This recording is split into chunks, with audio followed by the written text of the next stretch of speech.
I guess probably just that Wi-Fi signal.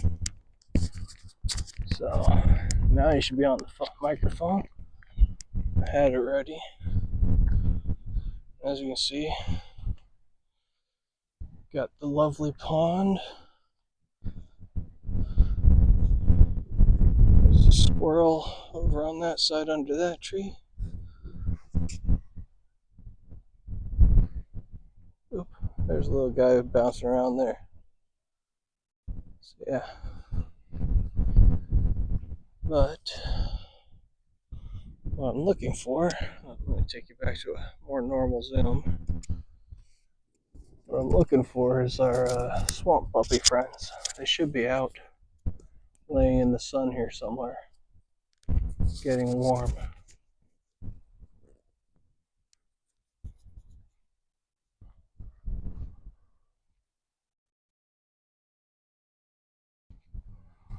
So I actually need two hands for a moment, so oh, was that?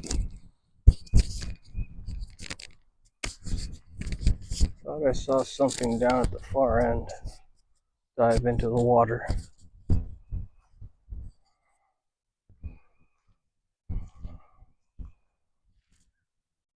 It's nice and calm. You can see the dips where the tilapia are digging their nests.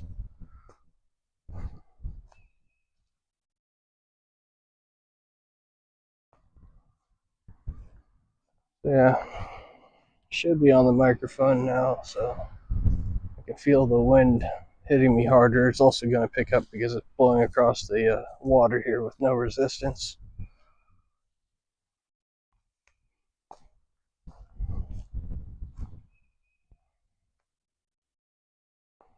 So yeah. Oh, and I did order, I forget what it's called, kind of like a Fitbit watch. So I'm hoping we can tie in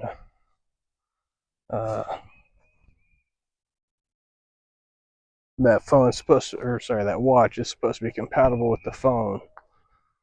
And I'm hoping that means we'll be able to do more stuff on top of maybe keeping track of where I am.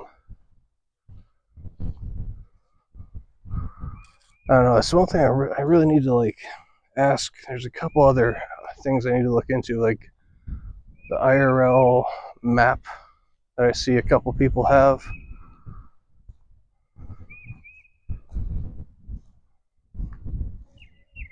So I saw a big splash down here at the far end. Oh, there's a splash out in the middle. There's an otter. Oh, come up again, buddy.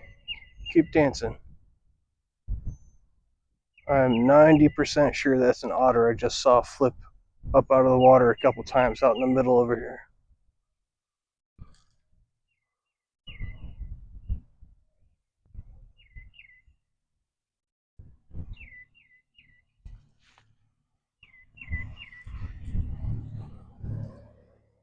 The trick with otters, they can stay down a while. But if there's an otter here dancing around, we should see it. That might explain the splash. It looked funny when I saw it from the other end of the pond. But I may have missed it. I see a couple people coming up. I heard them before I turned and looked. A couple people coming up on their bikes behind us there. I don't see a sign of a swamp puppy around on the banks here, so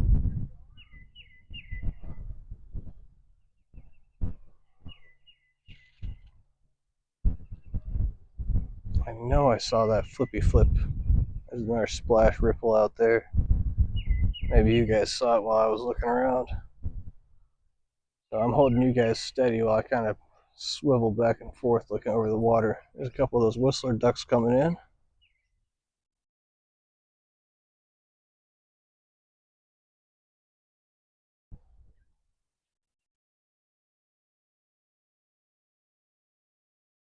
They almost sound like they're squeaking. I do always think it's funny. They tend to go for landing on the land over landing in the water. They'll land on the land and then they'll slide into the water. So, oh, we've got Manchester United, Bournemouth. Yeah, so if anybody's wondering, my sports scoreboard, I did hook up the Premier League scores. I don't particularly follow Premier League, but it's the only football besides American football or hand egg that's on the sports scoreboard. And I figure, maybe some people would like to know the scores. So yeah, we got just a couple whistler ducks. I swear I saw an otter flipping. I'm a little bit saddened because I haven't seen, unless that's kind of funny. The 5 times zoom just seems like it's about as good as my eyes are. So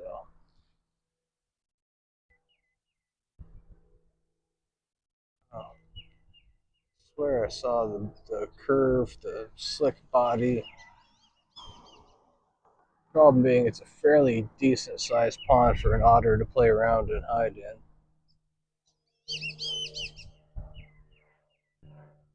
What else whistling and squealing? Oh, ducks flying overhead.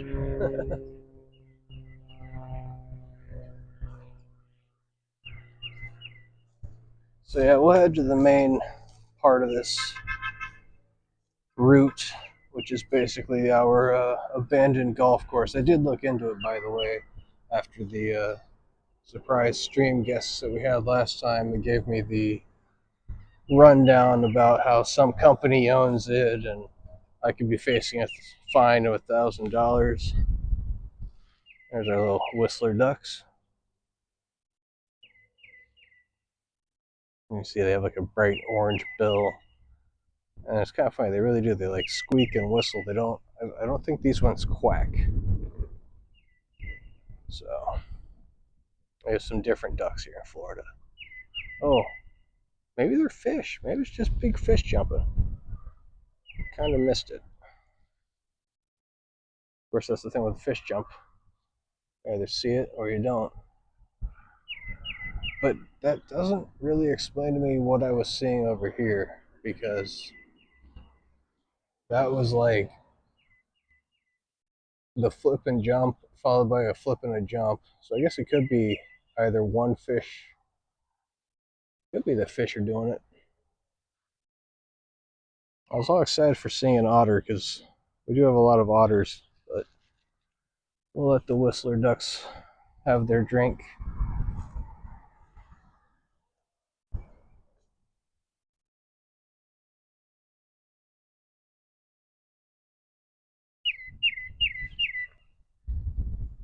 Somebody singing loud up there in the trees above me.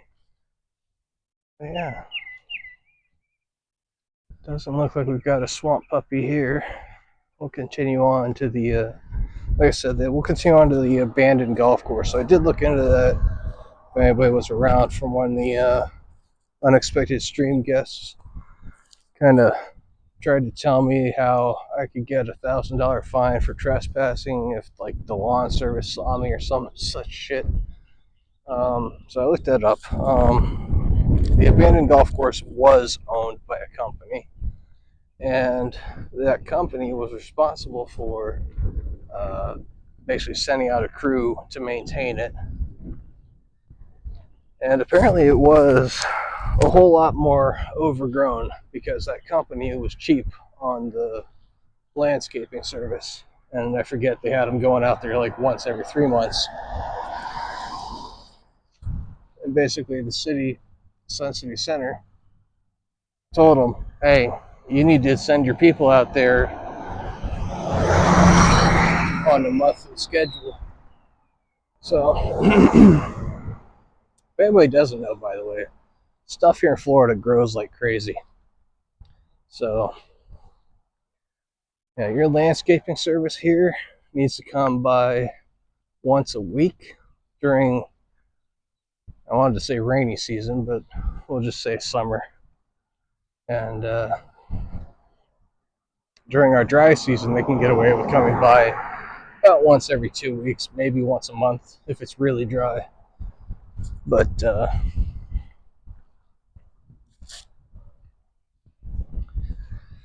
as an example, I trimmed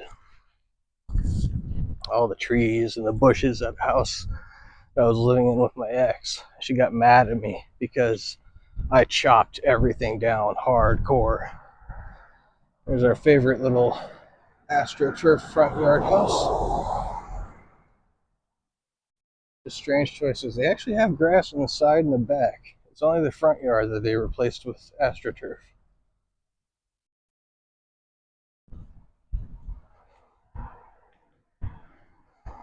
Oh man, you missed the threatening NPC? Yeah, well, last time I made a mistake. I went live in portrait view, noticed my mistake, ended the stream, came back live in landscape view. Now, on my end, all I could see was that I had you guys in landscape view.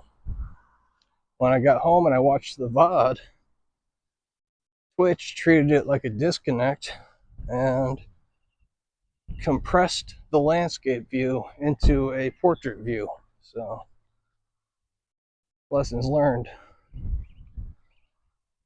But yeah, these guys were telling me about how this abandoned golf course is owned by somebody. And I looked it up. It's not owned by anybody. It was owned by somebody who failed to maintain it in such a way that the city was happy with it. So after the city bitched at this company long enough, the company basically said, screw it, we'll donate it to the city. So it is public property. So there's no, all the signs and crap are basically from when it was owned.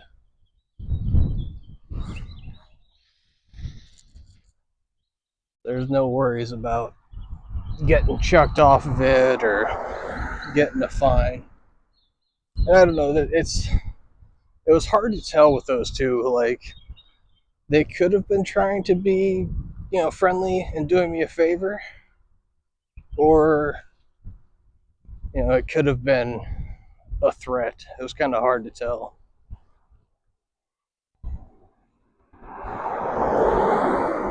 Camera looks better today. Image skills needs a gimbal like yours. Yeah, I linked it in his Discord. I did a post with the gimbal I have and the gimbal I was considering. They're both about the same price. So, and there are fancier, more expensive, whatever, but I thought for starting out, this is all I need.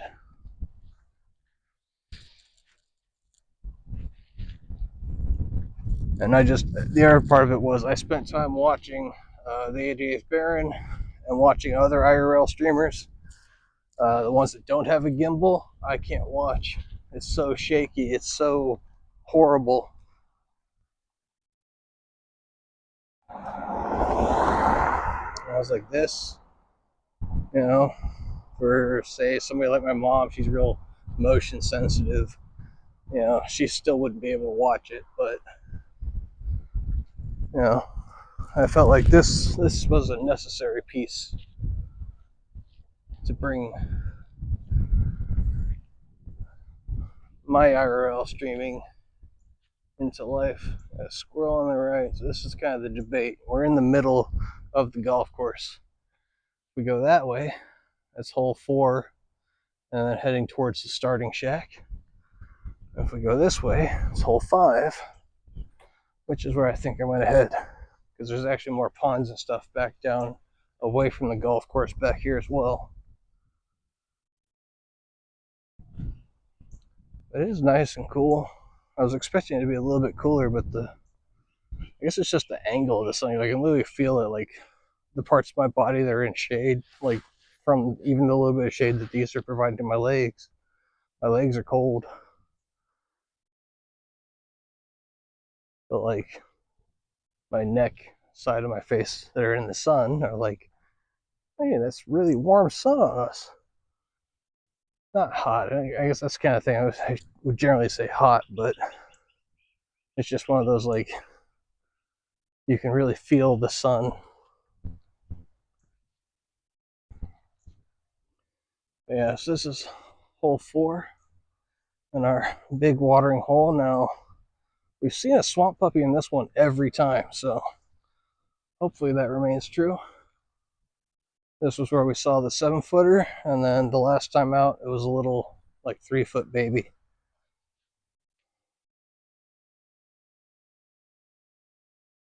Yeah.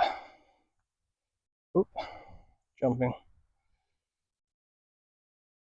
This was pretty shaky last night. Oh, I missed it. Okay. Nice temp right now. Yeah, that's why I wanted to come out right away, pretty much. Driving from Tampa to here and then get out while it's still really nice and cool. And then we'll get warmed up while we're doing it. What does it say? 76? Yeah, that's nearly inside the house other than the humidity.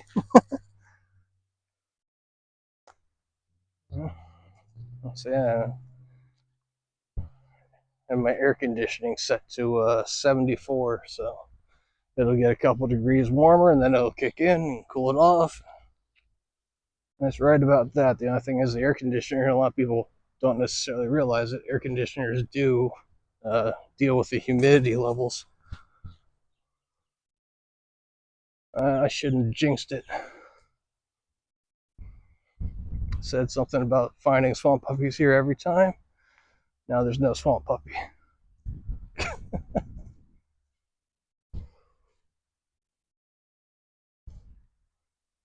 I was fully expecting one to be laying on this little sediment island that's been forming here in the corner of the pond.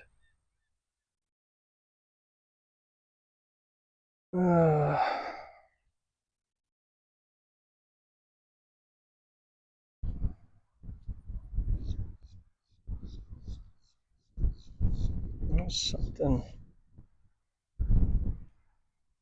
I think it's just little bait fish nibbling at stuff. Yeah, okay.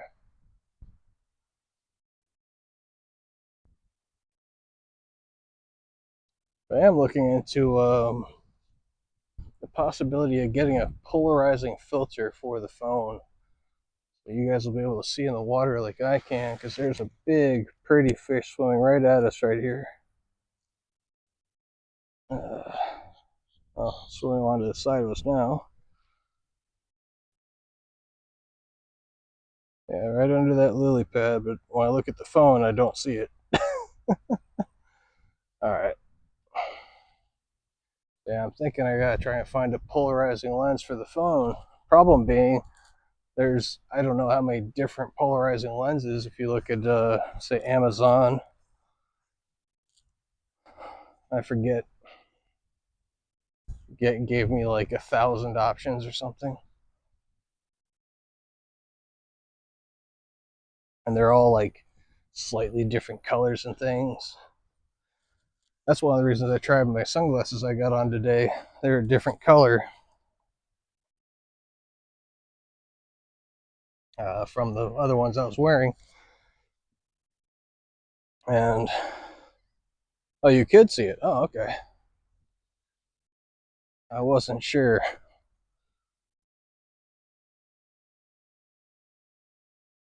Yeah, it looked like just a big old tilapia swimming around. I think that's mostly what's in here. Most of the ponds around here have like a no fishing thing, so I have to look into that, but maybe I can fish one of them or something. We can catch some stuff and see what's in there.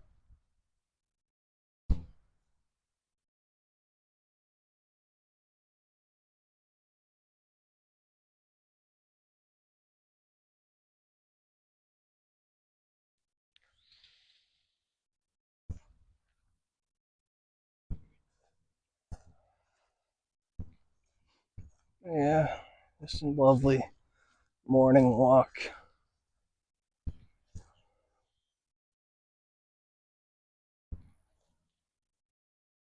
Looking for things. This always gets me. I think I am technically walking through people's backyards at this point. I think their properties come right up, and they may even own parts of the pond.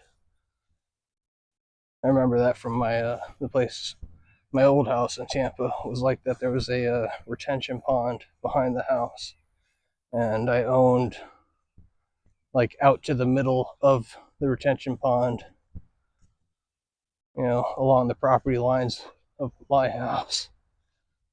And, so did the people next to me and all that. Originally, I thought maybe I could fence off my section of the pond and use it as a mini uh, fish farm.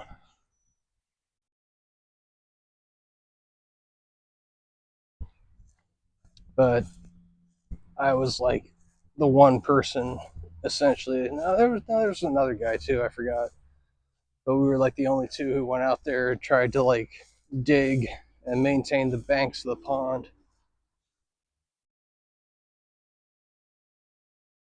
It always made me laugh because people complained about the cost when they had to have a service come out, basically redo these banks like this.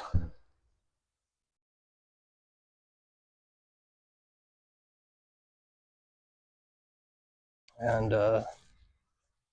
we're like, well, the other option is you get out there with a shovel and you do it yourself. Otherwise, you're paying some service to come in with like a big digger. And that's exactly what the service did. They brought a big digger in. There was a big to do about it because I forget it didn't fit through the way that they wanted to bring it in or something, and they had to like tear up some people's yards basically to get it in.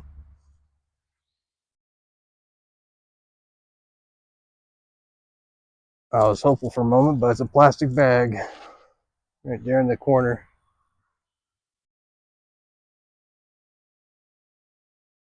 Oh, that's a nice tilapia nest. Right there. I don't see the fish, but you can clearly see where it's been digging that nest out and piling up the sand.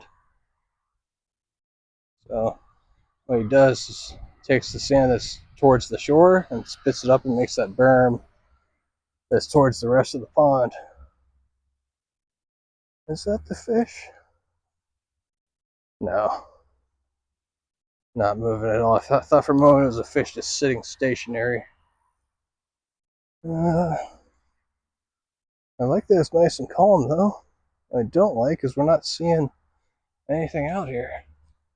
Maybe it's too early. Maybe it's too cool still. My thought was sun's up. Things should be up getting the sun. Maybe it's not warm enough for the swamp puppies to actually get warm from it yet.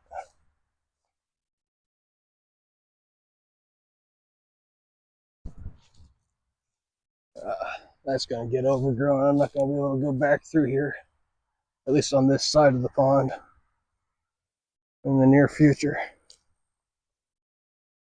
We'll just have to go around the other side then.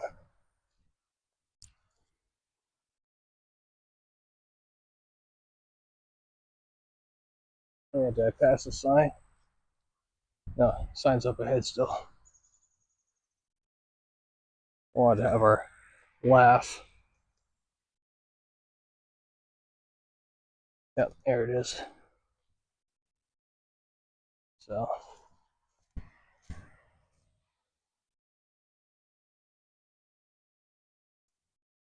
main reason is because this one we can see, it's placed well.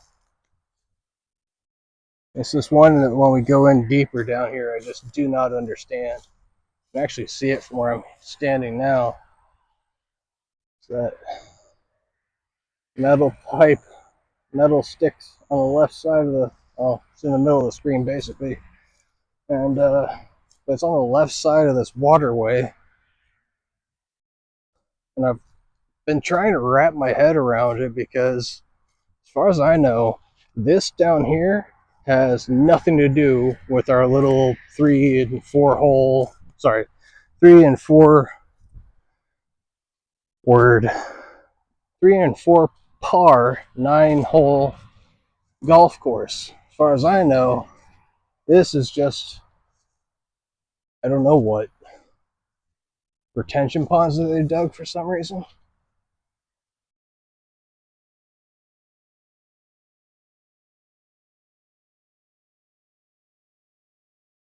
So I really, don't understand the signage. And then to top it off, the fact that the sign is tucked on the bank facing the water. Well, people aren't going to be on that side. At least I don't think they would. There must have been plans for something.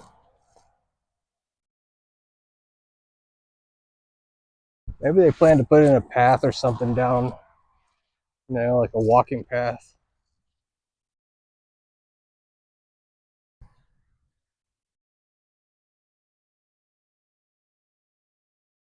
Uh,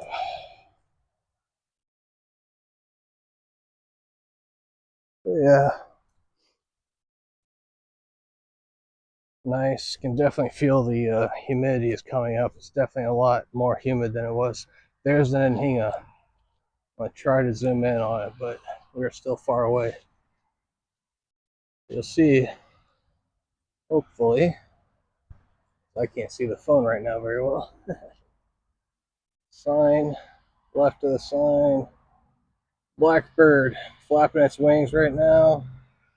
Yeah, that's an anhinga. That's one of the ones I was trying to talk about because they're a really cool bird, and he's probably gonna dive in the water. He probably cannot fly right now, so they're one of these Florida birds that I absolutely love them because they're essentially more fish than bird. So as long as he stays there, I'm gonna try to get as close as I can in the shade over here, and I'm gonna lower my voice a little bit. So hopefully he doesn't hear me over the traffic. I think we're in about as good a position as we're going to get right now. I love that he's just sunning himself for us to look at right there. Oh, something dove in the water over to my left, but all right, zoom in. There you go. He's got his wings spread out. He's drying himself out. The anhinga, Anhinga. I say it the way I hear people say it. I don't know if that's the right pronunciation, but that bird doesn't have, I don't know, the oil or whatever it is that like makes other birds float on its feathers. So what this bird does is it lands and just dives into the water, and they'll even look like a snake sometimes when you see them swimming through the water because they have a long neck. And it's just a really cool bird because basically they swim using their wings in the water. It's crazy how essentially the same thing that lets them fly turns into a fin when they're swimming. And I see swamp puppies out here in the water. There's one. If I can get it in the shot.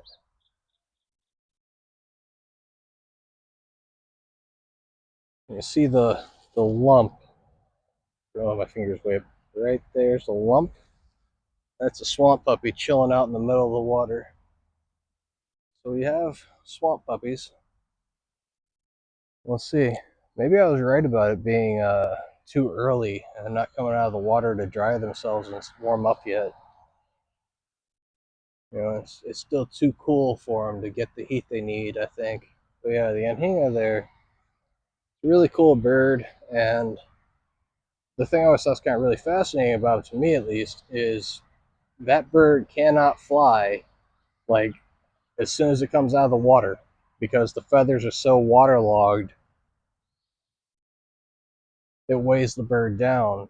They literally have to dry out in order to be able to fly. So, pretty cool. And there's another one. I always forget the other one's name, but there's two of them that we have here in Florida now. If I'm remembering correctly, one of them basically likes the fresh water and the other one likes the salt water. There's a swamp puppy out there in the middle. I wonder if that's what I saw splash from over here. Doesn't make sense to me because this bank would be where we have more shade. Oh, big old splash. Fish jumping there.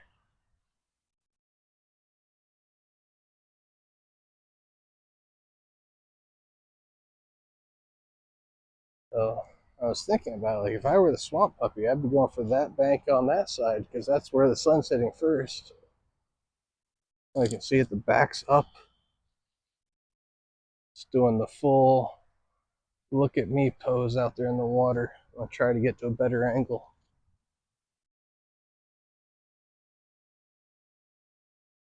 Looks small to me though. Could be wrong. That's a decent distance from the nose to the eyes that I'm seeing. And it just lowered its back down into the water, which makes it harder to tell. But if I haven't mentioned it, April is the start of the breeding season.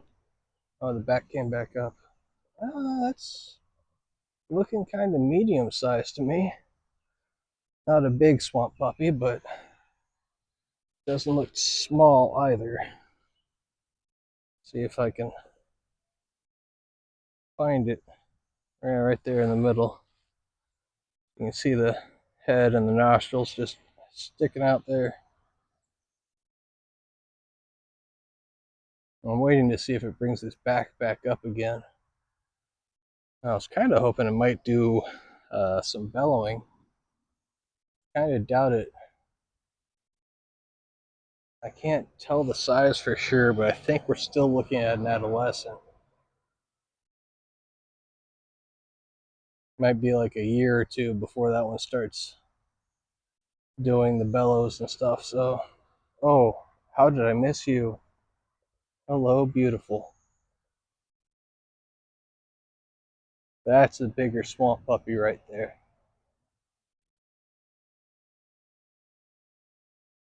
And he is right here. That's what I saw splash at the side of the bank here.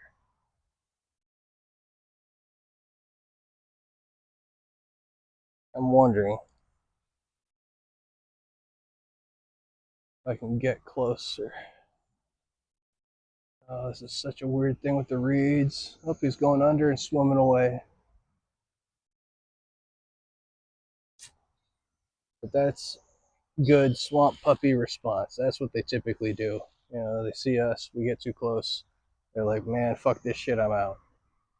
I'm waiting for it to pop back up. Because typically, that's what he's going to do. He's going to go down, swim away from us, and then pop back up to get a sight on us and see where we are in relation to where the new position is. Man, did he just take off on me or what?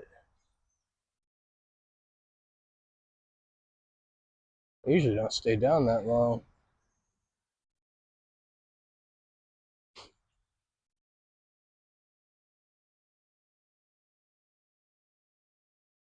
That's kind of a nice example of we got a big one in here. If we hang out, I don't know if it'll bellow or not.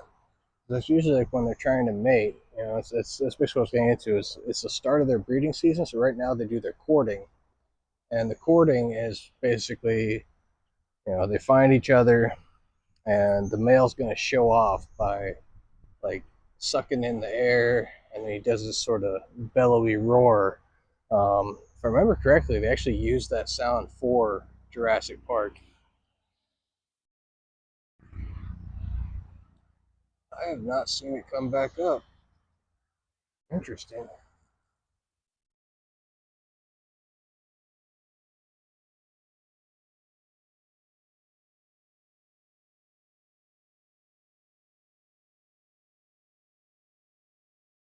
That was a good size. I would like to see that one again. So hopefully we will see it.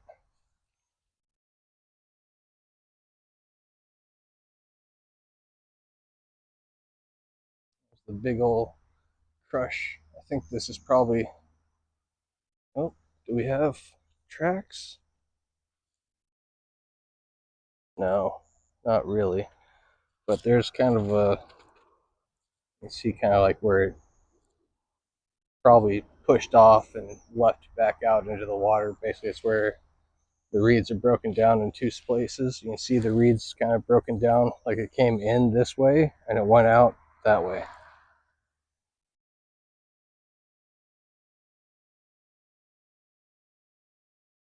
That was a better size. And that one's got its back up again. Let me see. Zoom.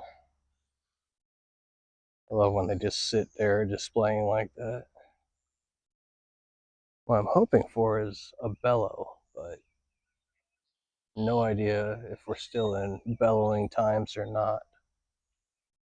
So, April, they find each other, they put on displays to impress each other, and then they just sort of hang out with each other for about a month. And May, end of May, early June, they will do the mating.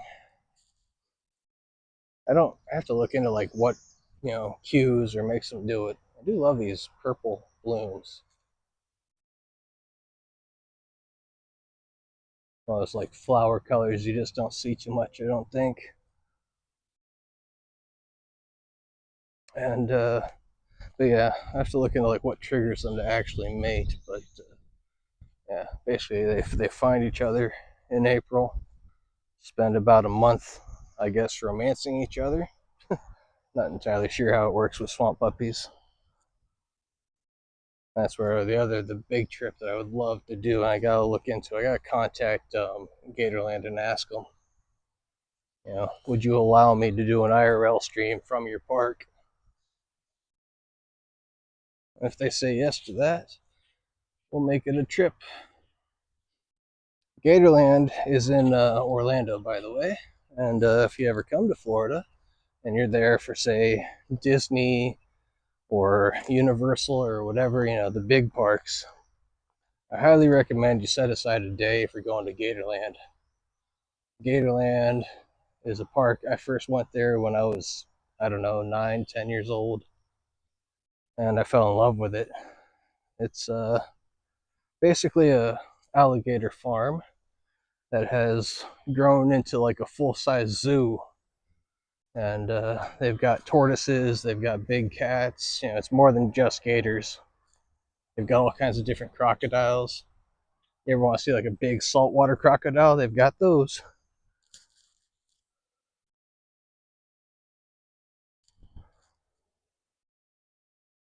And it's just a place that I would definitely love to maybe do a stream from if they'd allow it. I mean, basically it'd be like, free publicity for them if they let me do it. So I think they might. Nothing down there. All right. Yeah. And yeah, I would say follow Gatorland. I do on Instagram, stuff like that.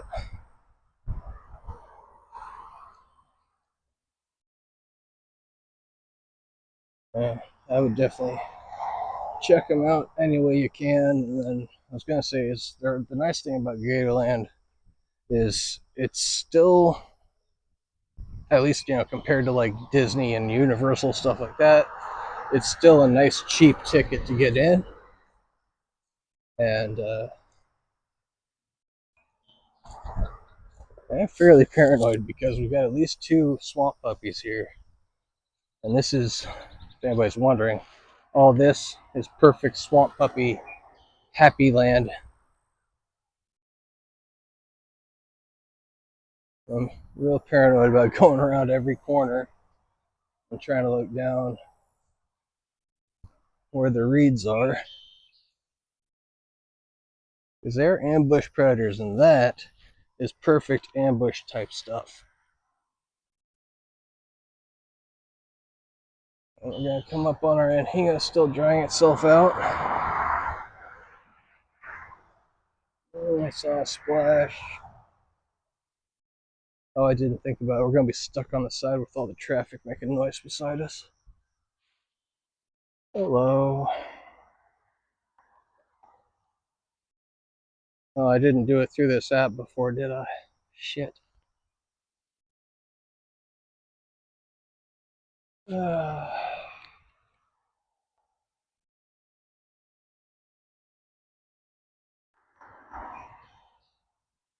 How do I do the thing?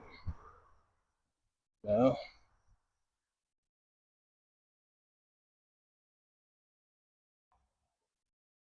Yep.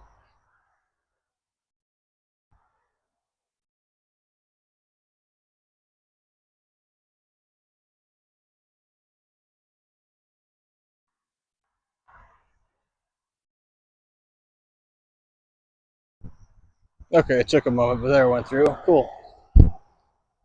Uh,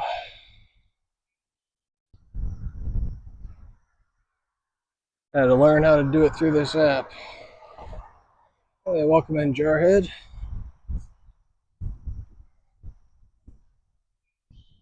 Wait, what? Why does it say bits? I gotta get a speaker or something. I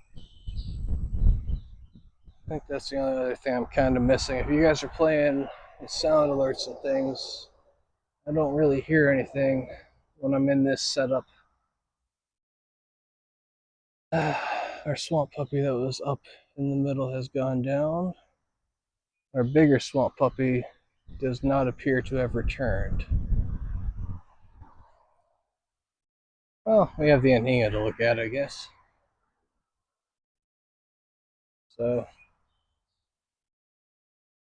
I don't know if it'll actually let me get close. It's kind of on a good branch where he's nice and safe, and I think if I stick essentially along this edge, it might tolerate us coming pretty close. Just want to get a nice view of you, okay? Relax, bird. It's all good. I'm not gonna hurt you. That is our anhinga friend. This is the bird I was trying to explain about, like, whatever it is that makes, like, ducks float. This bird does not have that. This bird gets in the water, and when it's in the water, it just submerges and swims around like a fish. And that's where what it's doing right now is it's sitting there trying to dry itself out so it can fly again. Now, I don't know exactly how long it takes or anything like that, but basically when they first come out of the water, they can't fly. Their feathers are too waterlogged. Yeah, he's definitely nervous to see the head bob and the head bob and the head bobbing. He's trying to like see because they don't really do depth perception. That's why birds bob their heads like that so much. They're trying to figure out how far away you are.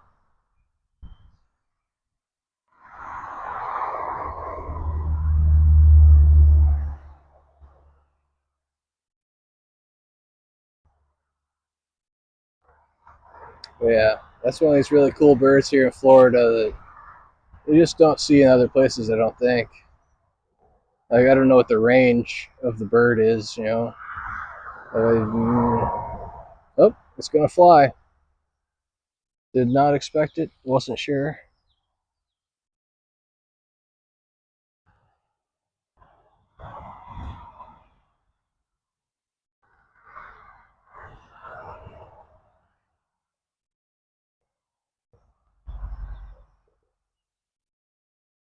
I'm getting messages. Okay.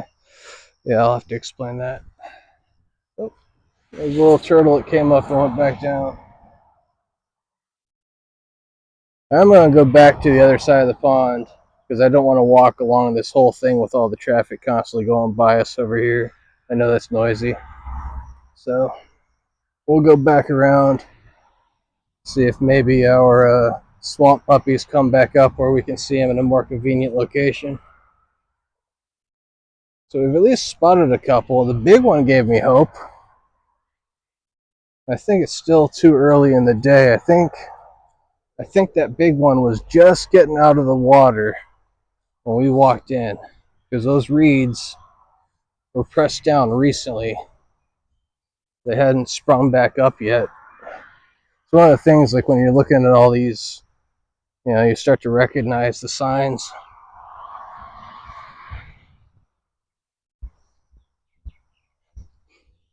I say if you want to do Florida wilderness, I think it's a very healthy thing to learn sort of the tracks, the traces, and the behaviors of all of our, let's say, hazardous wildlife. I don't know if swamp puppies really count in that, but to be fair, we did have that swamp puppy on the first stream I did. The adolescent that came right up to me and that thing fucking chirped. I still can't believe the thing chirped at me. I didn't know they could chirp like once they got past a certain age. That's something for me. Like if we do a trip to Gatorland, I got to ask them about that. Like, are gators capable of chirping throughout their whole lives, or something? You just don't hear them do it, or something like that. Because typically that chirp is uh, the baby sounding the alarm, saying, "Mommy, come save me."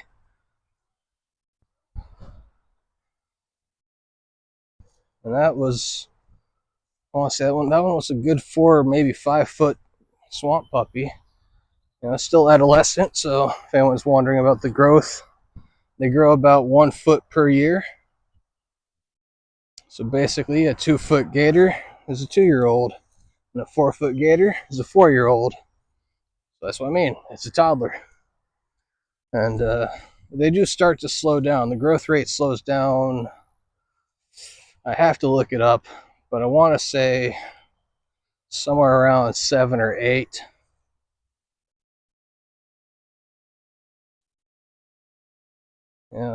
They just, like everything else here in Florida, they grow like crazy. So going back to that, when I hacked down all the shrubs and trees around our house, my ex got mad at me for, basically, I did the landscaping, and she was new to Florida, so she was mad at me because it looked like I had chopped and butchered everything down to nothing but stumps. And I told her, I was like, give it a week or two, it'll be beautiful again. Sure enough, a couple weeks later, she's like, "Oh my god, the yard looks great." Like, yeah, thank you. I know what I'm doing. And that's one of those things, like, if you treated it and got rid of all this, it'll grow back pretty quick. Oh, swamp puppy's up on the top.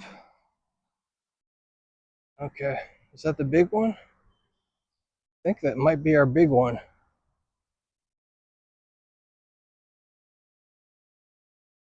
So we spotted 2 in here, and I don't know if Jarhead and people were here for it, but this little reed area here is what I'm talking about. And you can see the swamp puppy out behind it, sitting in the water. But I was pointing out with these reeds, you can see where they're bent down, where it came in. And then when we came in and scared it, it jumped out that way. And you can see, how the reeds are all completely smashed, and they haven't popped back up at all yet. I'm gonna step into the shade here, a little bit of shade here.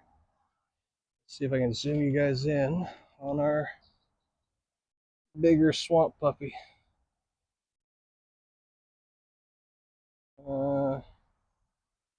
I'm losing track of where I am in relation to things. Trees. There, right there in the middle. Okay. It's funny to me, like it's so much harder for me to look at the phone and see it than like looking at it with my eyes. Looking at it through it with my eyes, I spot it immediately. So go back to one times. So if you look at them, you can see where the eyeball sticks up, and then the nose, the nostrils. And that's usually how you would judge the size of a gator. You want to look at it, try to picture that in inches. Now, distance, angle, a lot of things factor into that. That's where people tend to think there's a lot of really massive, huge gators. They get it wrong, essentially. And, but yeah, you try to picture that distance from the eyes to the nostrils in inches. And, oh, there you go, it came up. Oh, there you go, backs up. Look at you. You're pretty.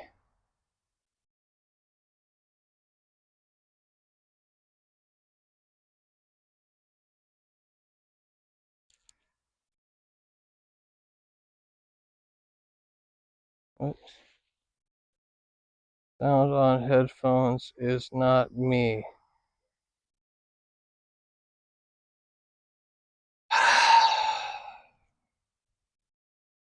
Let me answer that real quick.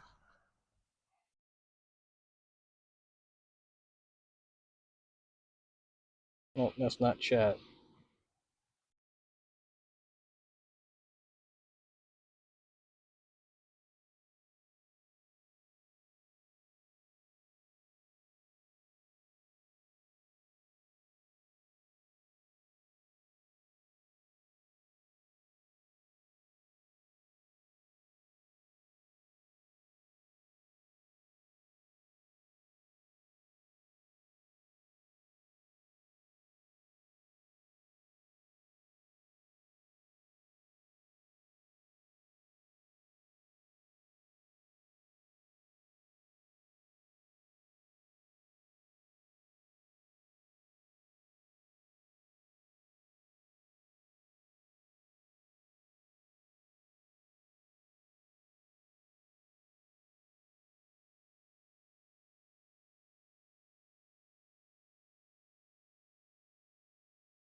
Mic on.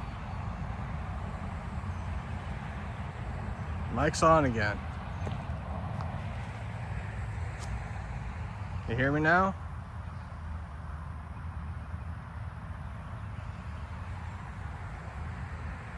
Jesus fucking Christ. Sound was working.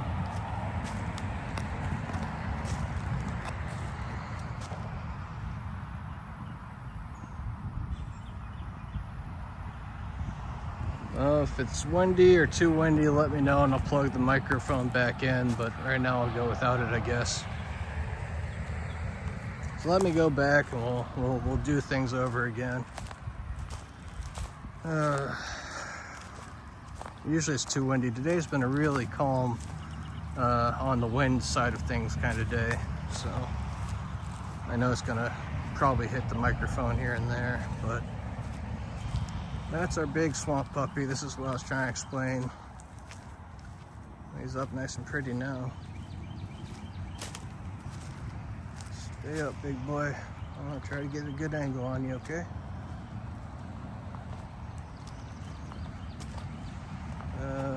Zoom.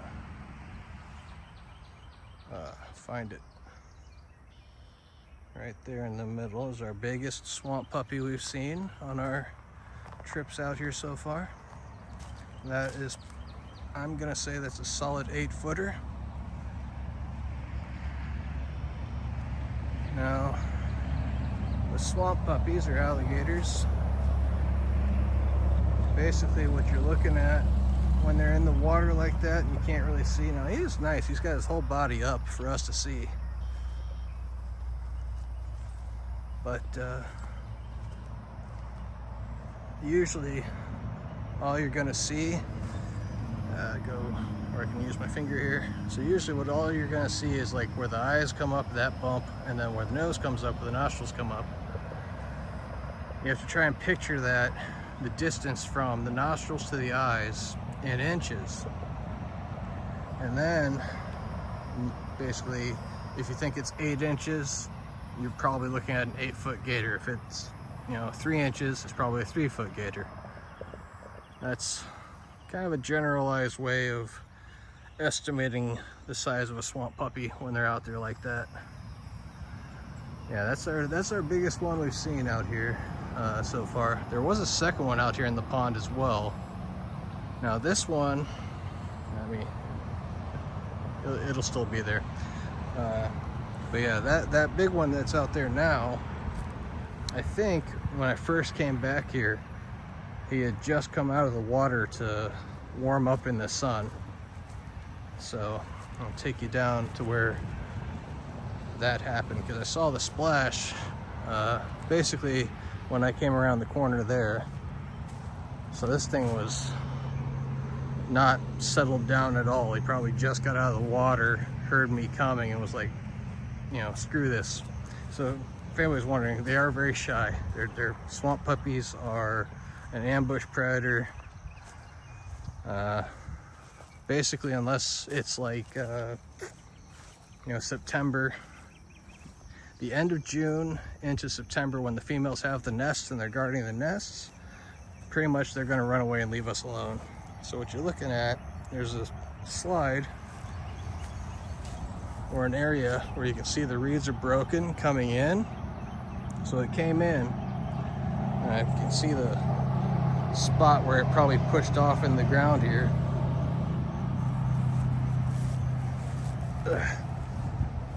Don't think we're gonna get a good footprint out of that, but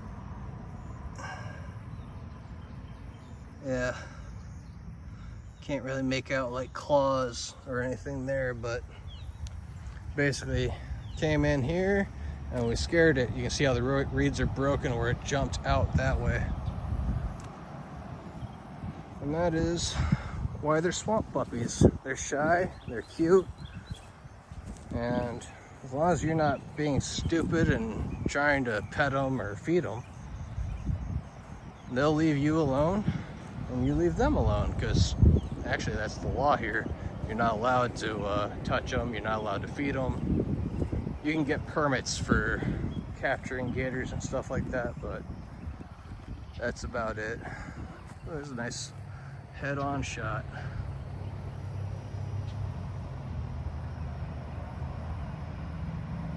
Hope I'm good. Yeah, I'm doing good. Yes, you have sound. Should be able to keep my limbs then. Yeah, no, he's fine.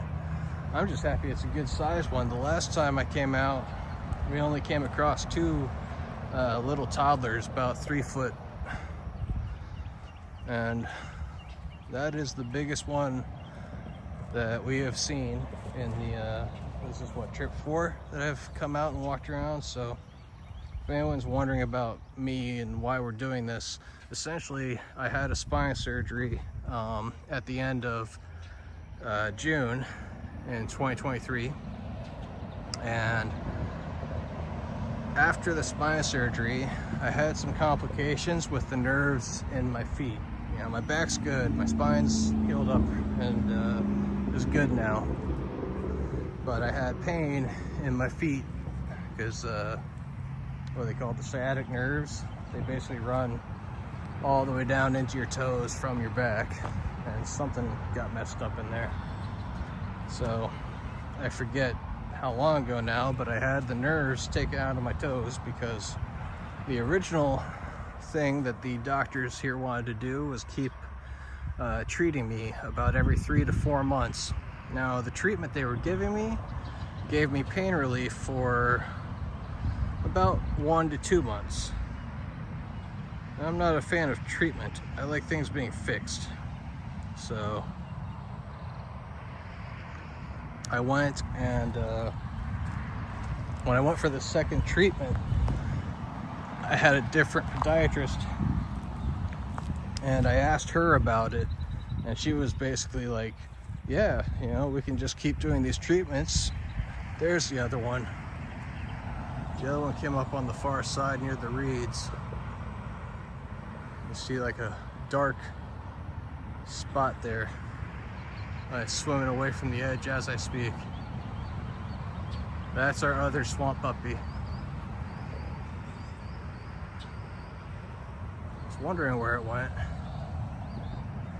So there's 1 and 2. So yeah, I mean, he's turning around. I don't know if it's because of that one moving, or like, I'm curious if essentially this is like a pair that's gonna breed or something. Didn't really get a good look at the other one. So the one that's over here was out in the middle when we first came up. That was originally why I kind of came around a little bit noisily, because I thought, oh, it's just this one gator, it's already out in the middle of water. You know, we're not gonna see much here. And then there was a big splash over here, which was this guy. That's kind of funny. They're actually heading towards each other. Let's watch. Oh, I'm losing chat because Nacho's talking. Have I ever eaten gator? Yes. Take it there, no fish in there. Oh yeah, there's fish. Everything. There's turtles, there's fish. But yeah, I've had gator. That's where I was talking earlier. One of my favorite parks here in Florida, and I recommend if anybody does come here, say like you go to Orlando and you want to do Disney and or Universal, stuff like that. Now, Disney, Universal, they're humongous parks. They charge a huge fee, but also tucked away in Orlando is a place called Gatorland, and Gatorland is probably my favorite park in Florida. It's essentially an alligator farm that has turned into a zoo. They've got tortoises, they've got big cats. Oh, there you go, fish ripple. And yeah, they've got everything. They got like emus and all kinds of stuff there. They're gonna go out there and kiss each other. Look at that.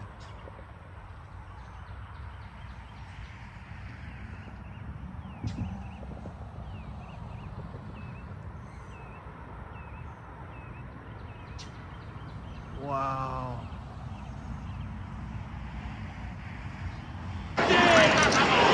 Well, thank you, Jack. You're welcome. Not you. We named the monkey Jack.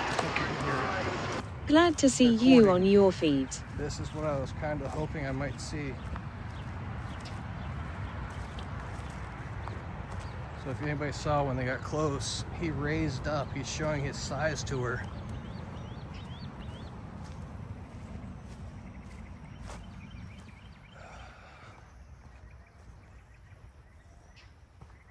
I'm trying to head to where I can't get close to that from here. Kind of wish I could zoom better. I have to look into running this thing through different controls. Where am I? Oh, we're still centered. Good. Kept them on them. But yeah, so this doing this has been kind of I'm doing two things at once. I'm learning how to work the IRL setup and building my feed up. I mean, for essentially nearly 2 full years, I didn't do much standing or walking, so it does feel good to be back on my feet again. And thank you for being happy to see me on my feet again, although I kind of think this is gonna be our focus. We're gonna be trying to find encounters like this where, you know, we got 2 wild alligators. Come on, give us a bellow.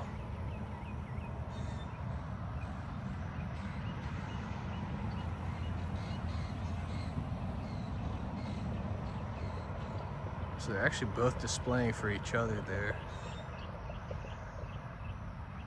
You see, like, when the back comes up.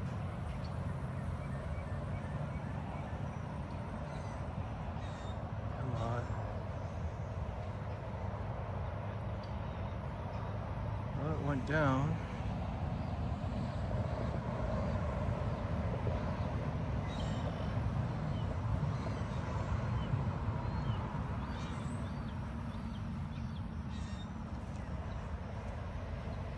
Oh, bits. Oh, thank you. Yeah, it's hard for me to see the chat, by the way, if I haven't mentioned that. That's the other thing I'm trying to figure out with this. Like, I gotta put the phone either in the shade of my hat or in the shade of a tree. So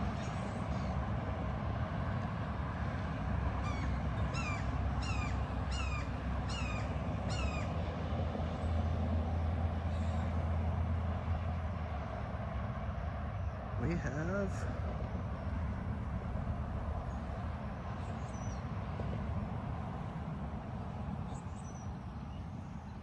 gators. I'm trying to see.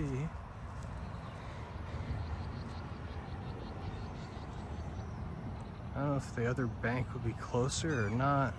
The other bank would also entail all the sound of the traffic that's driving back there too, though.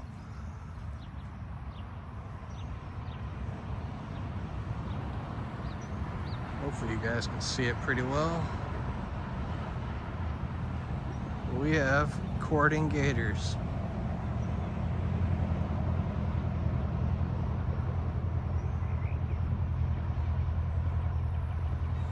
They're in love, chat. Step back, I'm in like direct sunlight here. All right, find the gator again. There we go.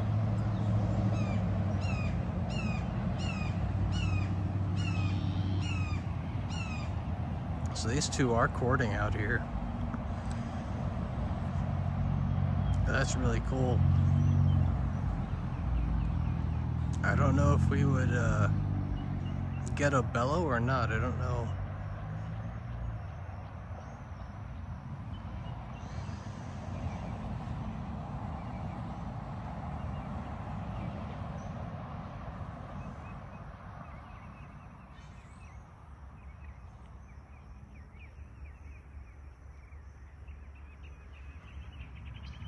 Yeah. Gator love.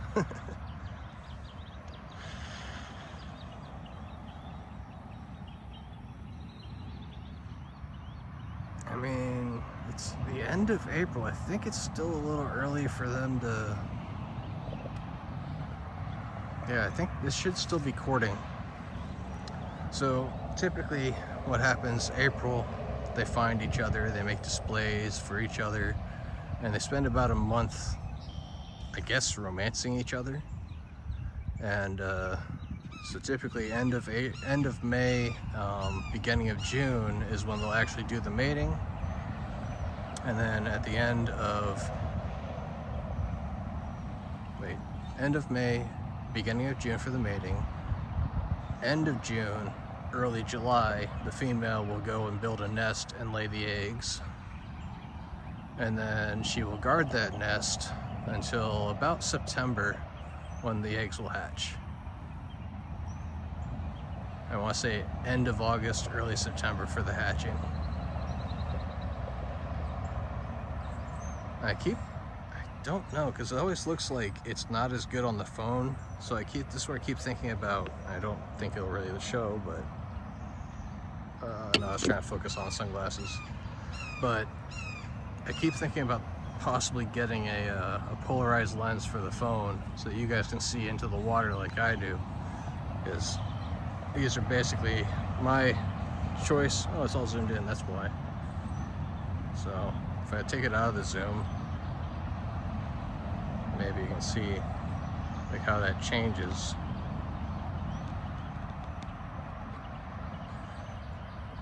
And but yeah, so you guys can have your fancy sunglasses. Me, I get like the $15 Walmart fishing sunglasses that are polarized, because basically it allows me to see into the water really easily,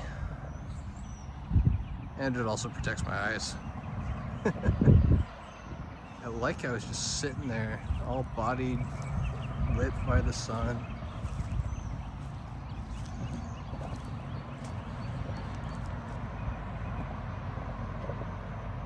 I'm trying to make out.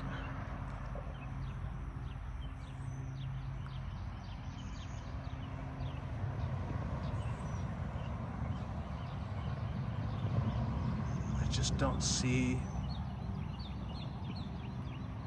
where the other one.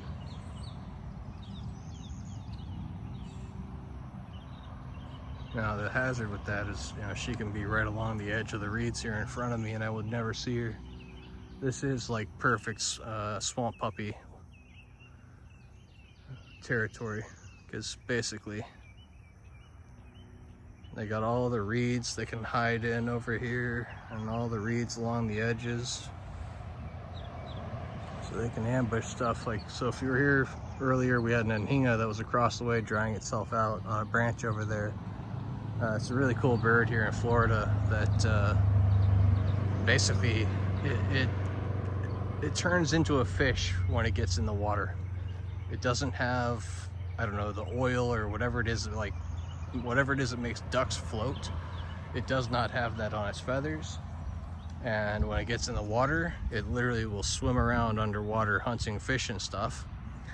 And then, you know, it'll come up and just stick its neck out to get air.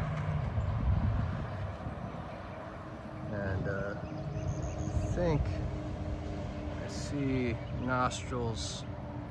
It went back down. I think our other one's over here though. Something's over there.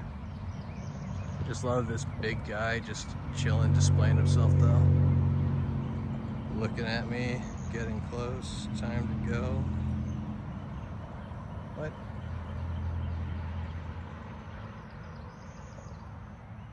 It's fine, he's chilling.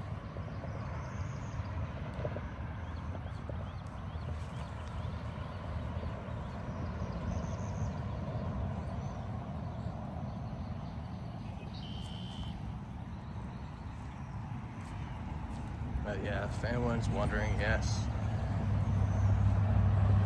they're ambush predators, and essentially one of the ones was, what was it, Mythbusters, where they tried to talk about whether you should run zigzag or run straight away from a gator. And when they tried to test the theory, because that's something that Floridians were taught in school, is that you run zigzag to confuse the gator, and when they went to test the theory, basically they couldn't get the gator to chase because gators don't chase. They're an ambush predator, and basically, let's see if we can see what that is. And it went down. I think that's our other gator. Or it's a big, no, it's a big turtle. Okay, big turtle. All right. So that looks like a leatherback or soft shell turtle.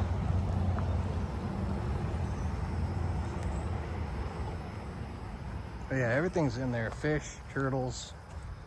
Yeah, that's the cycle of life, you know.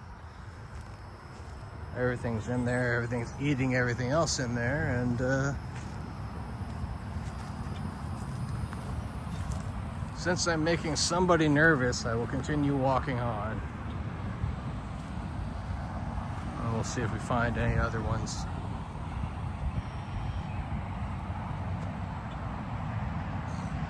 Got the back up again. I don't know, I'm just very, very tempted. I guess it's just really cool to see it being all big and displayish. But as we go back down here, this is what I was trying to point out for you guys earlier. This is great information. Thanks for sharing it with us, Gator. Are they cutting you off? No, they're just sitting in the water. They don't give a shit about me.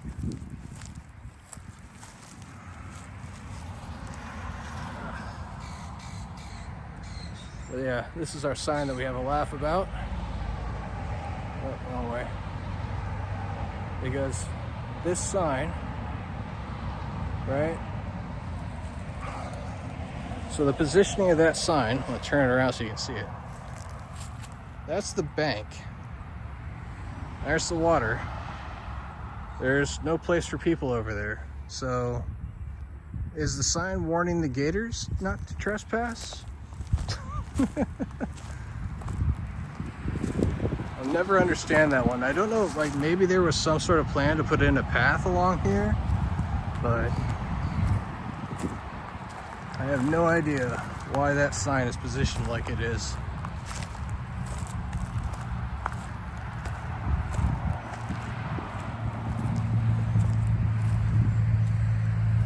Keeping up with me. What? Nothing's keeping up with me. I'm by myself. The gator's gonna sit there and enjoy its little gator life in its gator pond.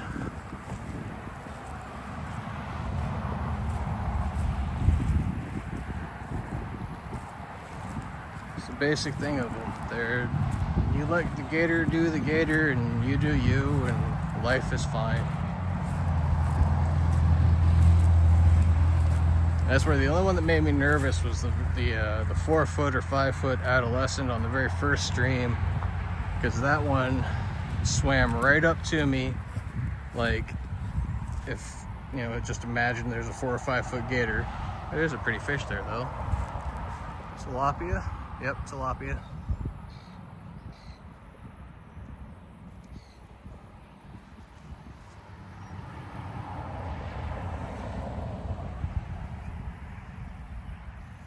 So yeah, there you go. Fish in the same body of water as the gators. And yeah, the adolescent swam right up to me and the damn thing chirped at me. I was amazed. I was shocked. And that's where I'd really like to ask, you know, if we can maybe figure out a trip to Gatorland. I need to ask them if I could do a stream from their park as well. But I never knew that gators could chirp basically at that size, which makes me wonder if like that big one back there can chirp.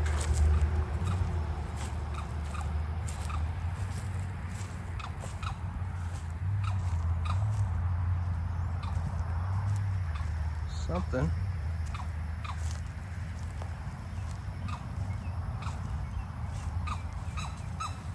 Oh.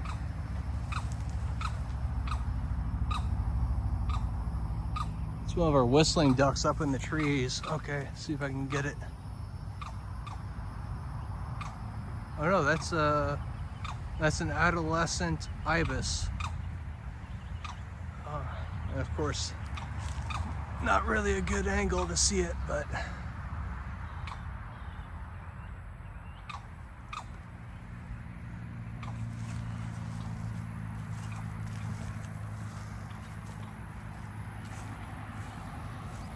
see if we can find it from. Yeah, it's there, and then there's a big, thick tree branch that blocks the view. I don't know, maybe our best.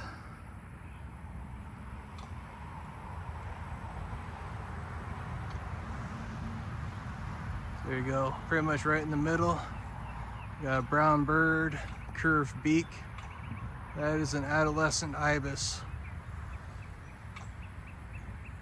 At least I think it's adolescent. I don't ever see them brown.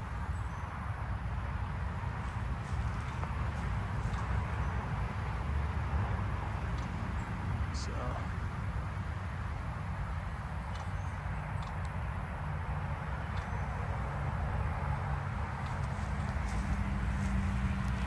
well, basically that's I don't know why that bird is brown. 35%. All right. Arguably, I should have sat down in the shade back there next to the gator pond and hung out with them for a while, recharge the phone. And test out how that goes. Oh, there we go. Big tilapia, a whole bunch of them here.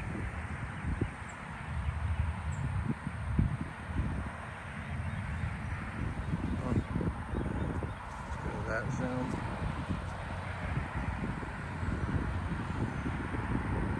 So I was scared. You see all these dugouts here. That's the tilapia digging these nests. And there is one kind of hovering just off of this nest. And the second one behind it.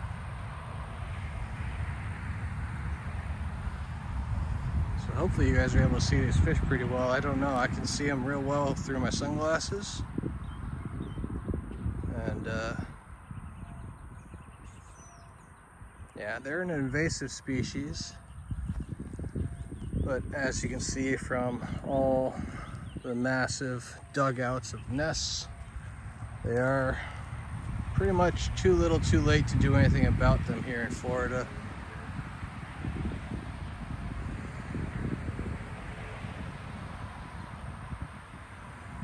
And there's a more properly placed no swimming, no trespassing gator warning sign. So I don't know who placed the other one, but that was silly, because it looks like they were trying to warn the gators not to trespass or something. Yeah, so we go down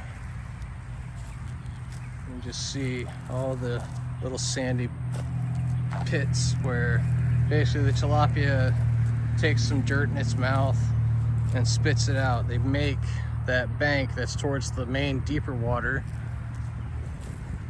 and that is their little dugout for having a nest. I think there's a tilapia in that one.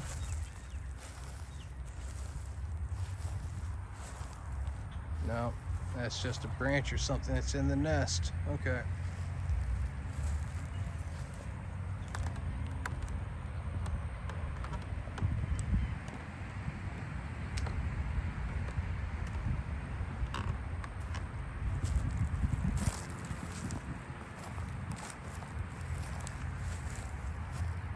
Yeah, all right. Don't see anything along this bank. We'll go along the back way, back to the abandoned golf course and the I'm gonna have to find someplace shady, I guess, to plug up the phone, get some charge going into it. That's the other thing I kind of wanted to test. Staying safe. Yeah, well, why am I telling myself to be safe?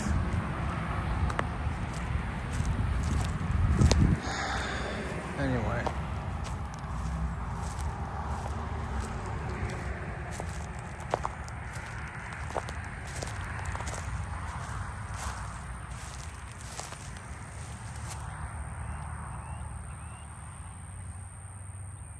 There's a good size one, just chilling.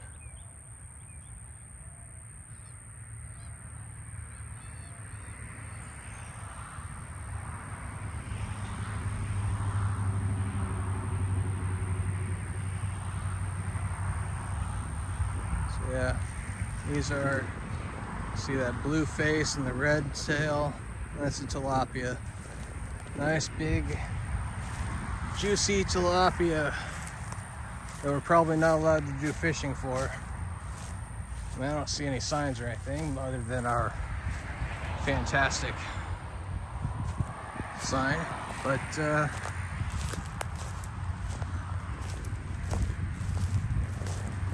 most of the ponds around here you're not allowed to do fishing in, so I'm just gonna assume that's why there's all these big juicy tilapia in here. Somebody would be catching them, I guess, you know.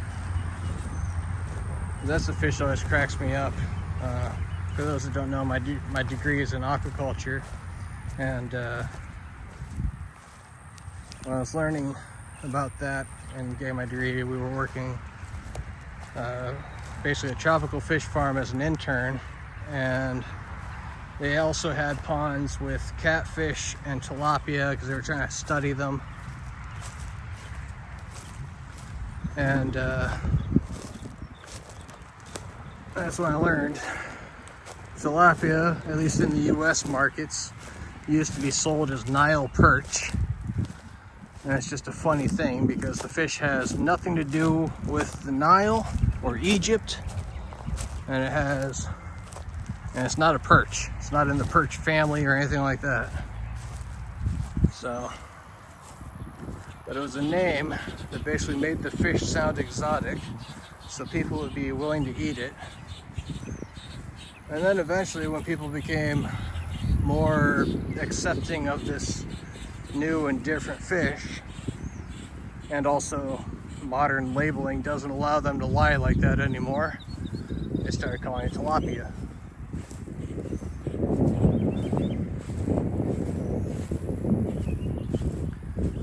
But that's a fish that basically has taken over here in Florida, but it's not from Florida. We got a heron. That's a little blue heron. He just flew over here in front of us.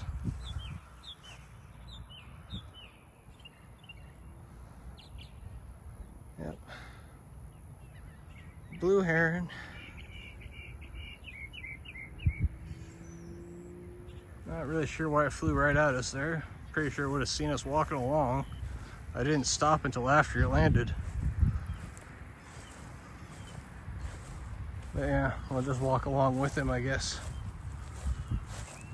My goal is gonna be, I guess, to settle down under that tree in the corner over there so I can plug up the phone and recharge it a bit before we check out the other watering holes. And also because I see movement in that corner, and I'm wondering if one of our swamp puppies is on that little sediment island down there in the corner.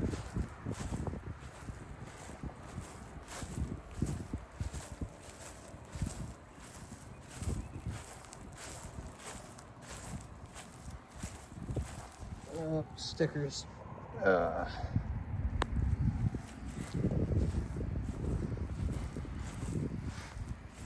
Little sticker seeds that get in your socks and stab you. It's more annoying than anything else. And again, lots of tilapia nests.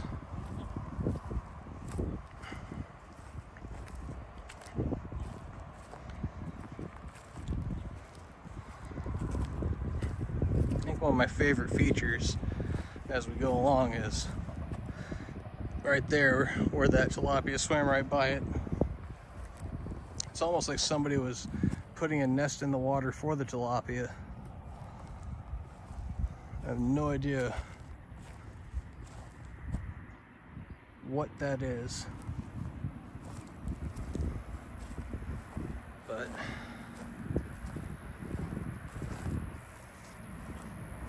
probably shouldn't be in the water, whatever it is. But hey, who's gonna do a thing to remove it, right?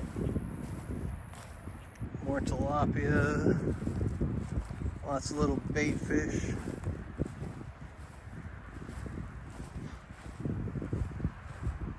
Oh, there's birds in the corner down there. That's what I was seeing. Looks like maybe the whistler ducks. I have to look up what they are actually called. Those were our first guests on today's stream. When we went to the first pond, had two whistling ducks come and land beside us.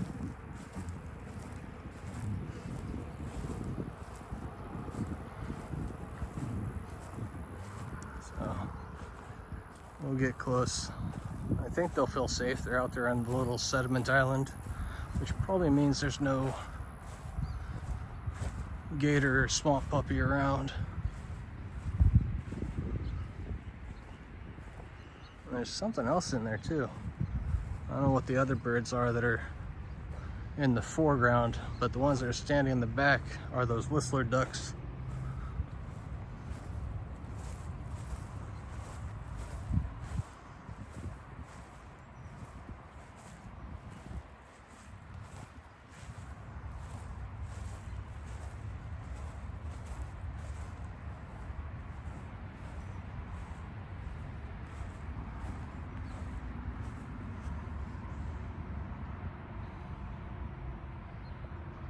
Score updates. Jack's watering hole. Well, okay, remember that I was trying to tell you about that immature ibis? That's an adult ibis. The white bird. And then those are two whistling ducks. And these are something with babies. Where'd it go? I went too far, didn't I? Oh, I lose track of them so easily going between my eyes and the phone. Oh, yeah, right there is something that has babies. There's 1, 2 adults and looks like 3. No, 2 babies. It's hard to tell.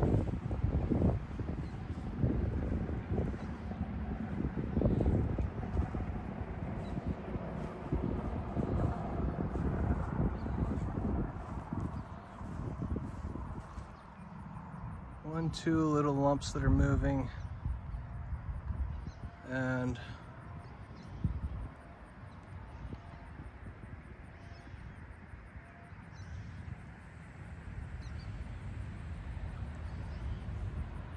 two adults.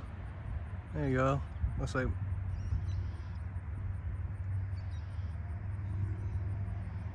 where's the 3 lumps? I keep getting confused. They're feeding them. Mommy and Daddy are feeding their babies. Is it 2 babies? No, it is 3. There is a 3rd lump in there. Man, they're hard to see. Well camouflaged. Yeah, and we've got our whistling ducks over here. And this is the ones, maybe probably a different pair, but these were the guys that came in and landed right beside me at the very first pond we went to today. And they'll squeak and they'll make whistling sounds. I don't think they quack. Pretty sure they don't quack.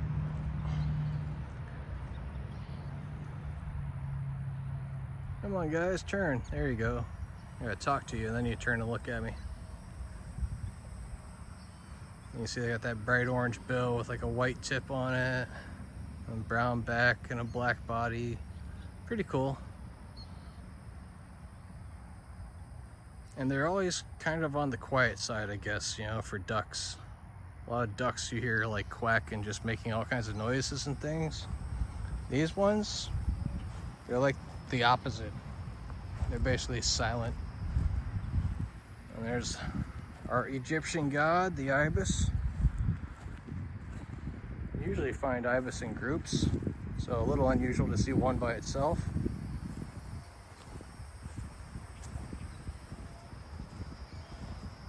Yeah, this is our abandoned golf course here. This is hole 5 of the abandoned golf course. It was originally a 9-hole golf course, like par 3 and par 4 holes.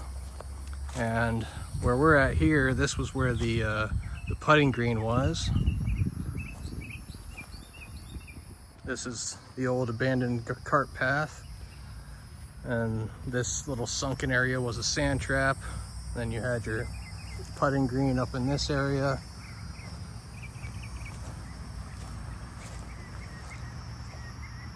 And I would imagine that other dip over there with the 2 palm trees on the side of it, that's probably another sand trap. And then basically back down that way was where you teed off. So I can actually go show you the sign for it, as this hole still has the sign up for it. Kind of explains, you know, what it was.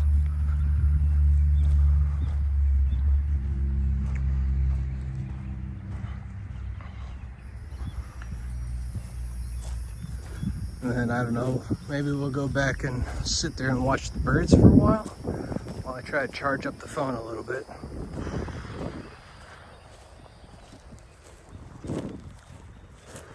And I have a little bit of my Gatorade that I packed. It's starting to get warmer. By the way, exclamation mark weather, Sun City Center is the city I'm in. That'll tell you what the weather's like where I am. And you can do exclamation mark weather and your city and kind of tell me what it's like where you are, stuff like that. So that was one of the things I added for the IRL.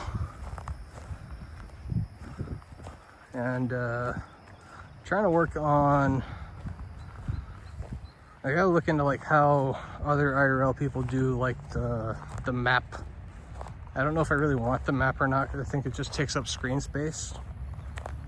I don't think people need to know exactly where I'm at. I figure the city, or if like we go to say Little Manatee River State Park, that's one of the places I'd like to go to. You know, figure telling you the general place is good enough. But oh yeah, sorry, yeah, exclamation mark weather and Sun City Center. You have to type in the city as well.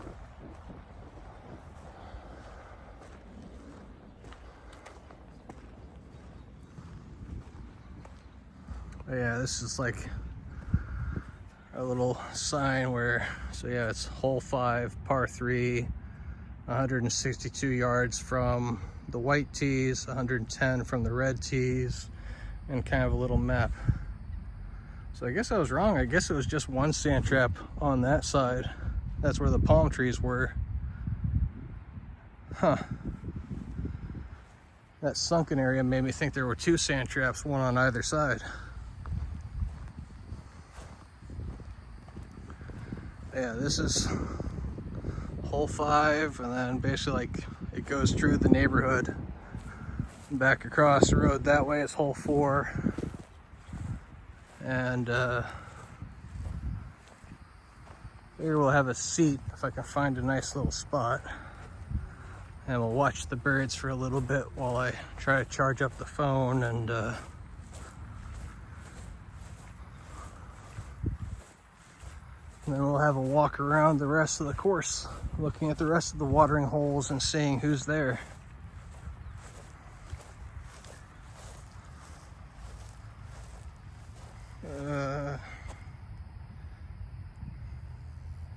Exclamation mark weather, Bristol 66. Yeah, that's colder than I even started out at here.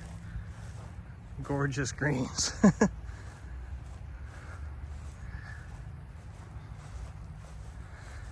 I mean, I guess that's kind of the thing in Florida. You kind of look for things that aren't green.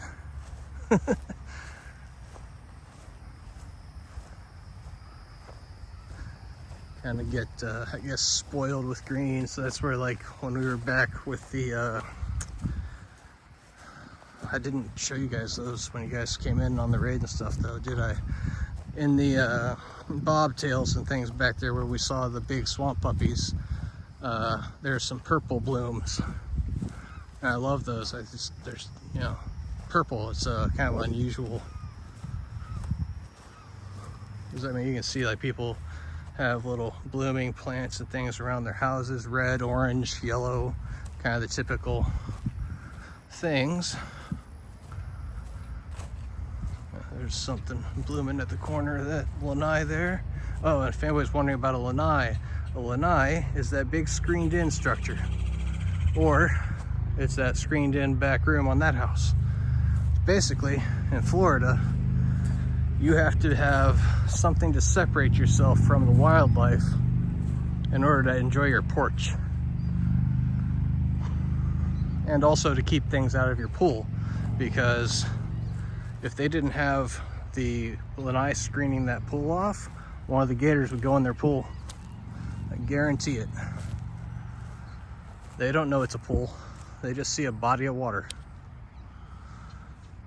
So I think we'll watch babies. Those have red face, black body. I want to say loon, but I don't know.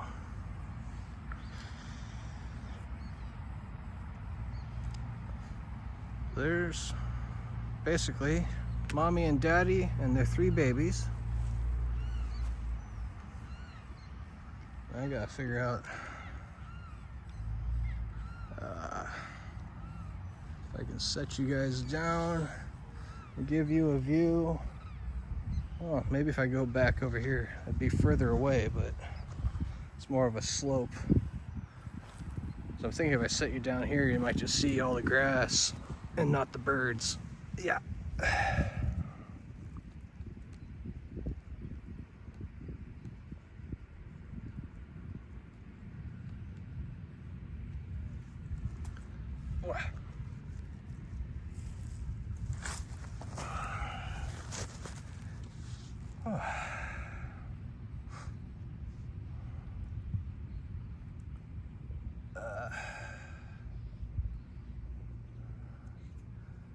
Well, that's hot for you? Oh. Well, let me see if I can.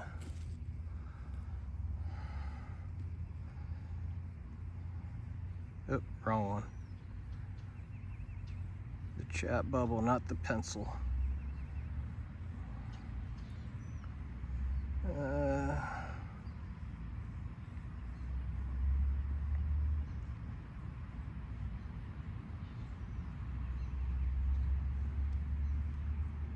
Yep, it keeps trying to separate it into another word.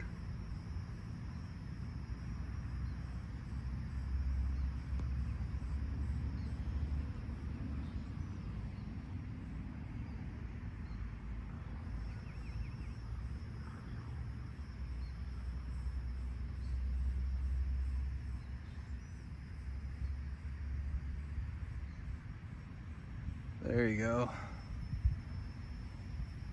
Well, the humidity's actually gone down from when we started. Well, we are about 5 degrees warmer on the Fahrenheit side of things. I know Celsius is a little slower moving of a scale. Oh, there's our family of birds.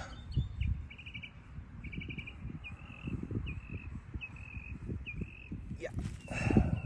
Let's set you back down and try to find them. I think they swam too close to the shore. I can't see them now. So we'll just look over the lilies, and I'm gonna figure out, how to do what I haven't done before, which is plug this thing up essentially on the fly out here. Ugh. Apologize for the shaking and moving. That should be it though. Let me bring you guys back down.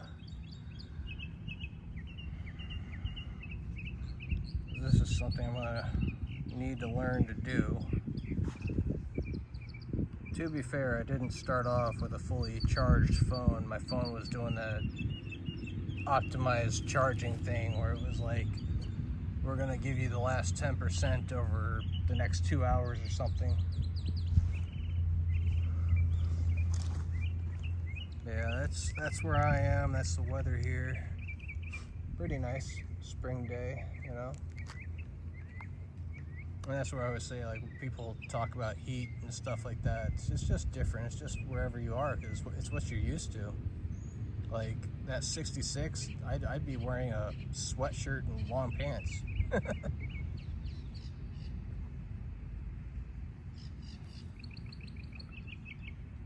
And, you know, if that's like as hot as you guys get, you're probably wearing like a t-shirt and shorts in that.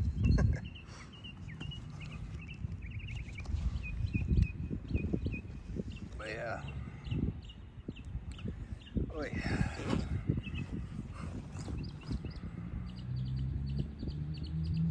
Other way. Oop. Oh. So it's fun because when I'm using this view, down is up. And when I'm using the other view, down is down and up is up. So not confusing at all. But yeah, it's a nice day.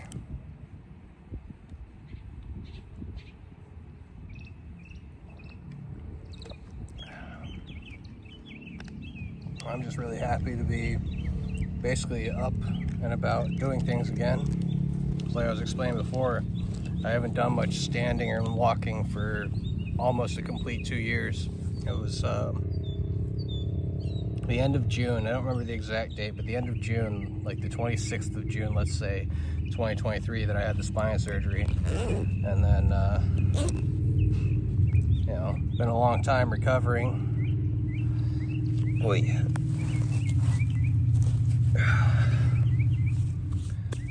And happy to be out doing things again, building back up to hopefully getting out into the wilderness again like I used to do.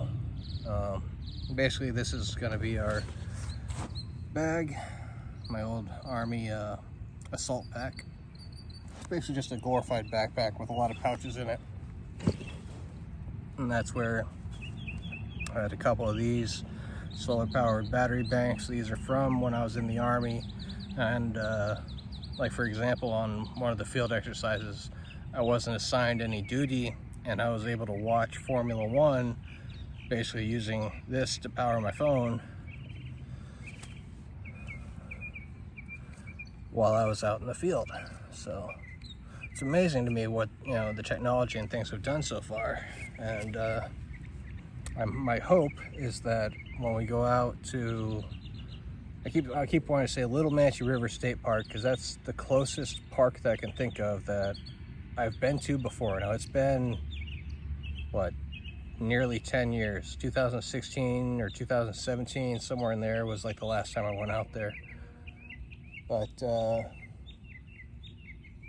that is a park where I've seen gators and I've seen stingrays in the river. You know, it's like the rest of Florida. You know, there's probably going to be wildlife. You know, it might be hit or miss. Our ibis has come back. Yeah. Oh, and he ran away. Or as I go to turn the camera around, he's like, oh wait, the human's here.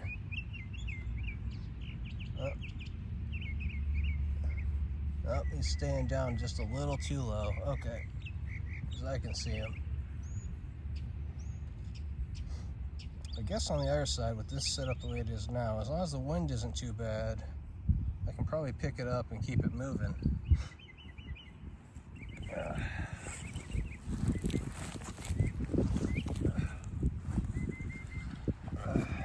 We've had a little something to drink.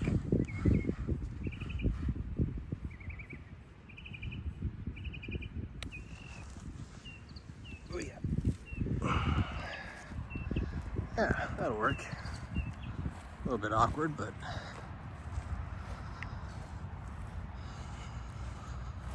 can continue our journey. Oh, you're all zoomed in. I was like, why does it look so funny? That's why. So, yeah, this was our green and teeing area, or sorry, putting area. And then this dip over here was that sand pit, sand trap, when we were looking at the map of the golf course, the hole.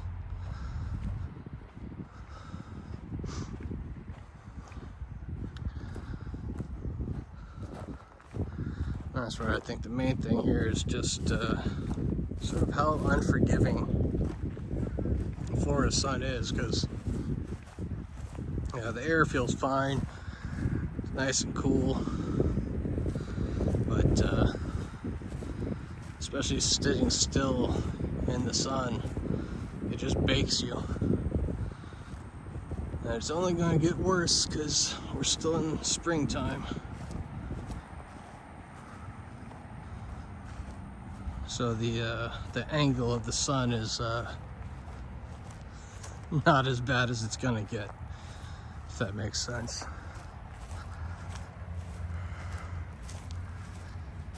But yeah, got you plugged up. I'm trying to keep an eye. It says 25%, so I want to keep an eye on how long it takes to charge back up. If it charges back up, or if it just maintains the battery power. Because you're plugged up. So now, does it work? My battery banks are old. Oh, I don't know. I just know that they don't sell the models I have currently anymore. When I looked at them on Amazon, they have a newer model with like more ports. Like this just has the two USB. There's one USB normal, one USB-C, and that's it. The rest of it's just solar panel and tough casing. Oh yeah, and if anybody's wondering, that was one of these. So when the hurricane came through, some of the palm trees got torn up. Now the service, the storm damage service, this is what they did. They come in, they lop off the top, they lop off the roots at the base. Now what they're supposed to do is chop this up and take it out of here. But I guess they missed that one.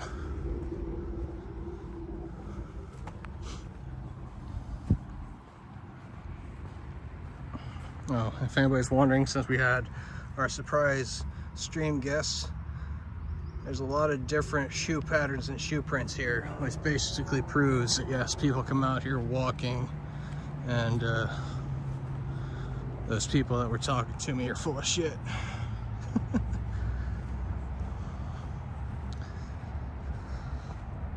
I did look it up though. So this course was owned by a company.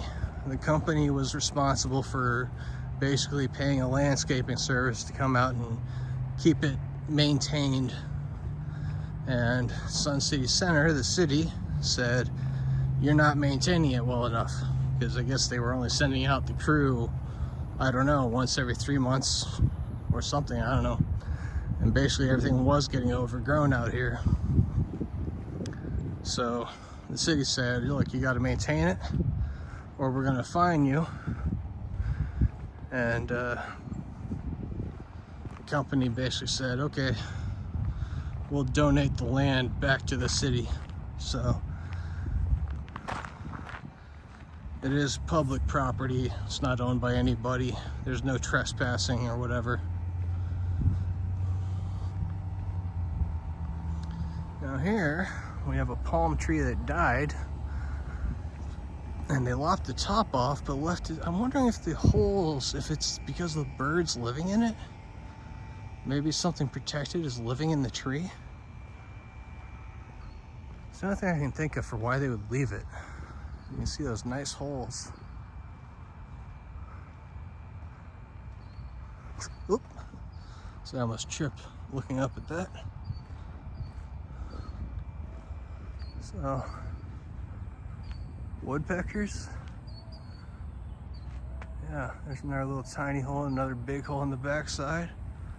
I don't know. I don't know why they would leave it.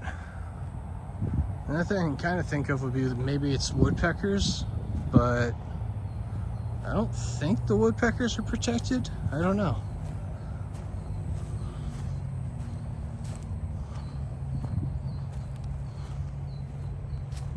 Well, as far as I could tell, they would just basically take the tree and, you know, let the bird find a new home. Yeah, so this is, I think this and this are the two rises. So I think this would be your back tees, and this was probably your front tees, and you're teeing off out over that way towards the hole. This is one of the ones that doesn't have a sign or a map picture thing showing us what the hole used to look like. So that's trying to identify the bird, but I'm not sure.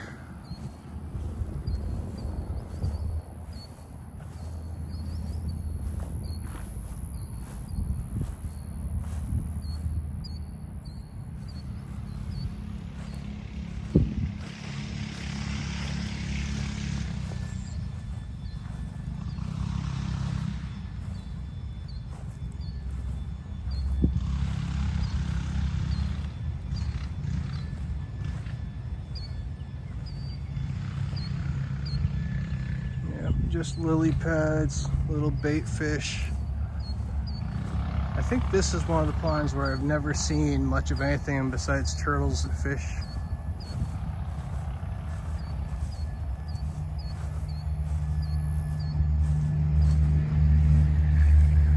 So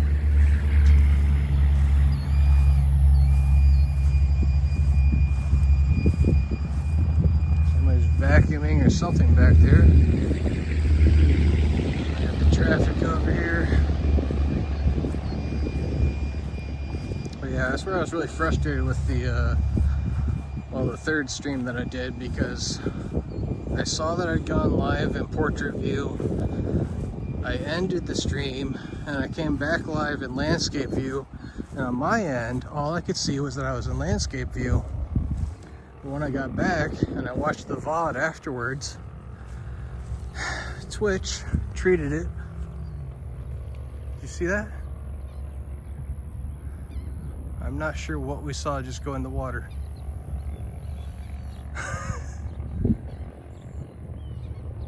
That didn't.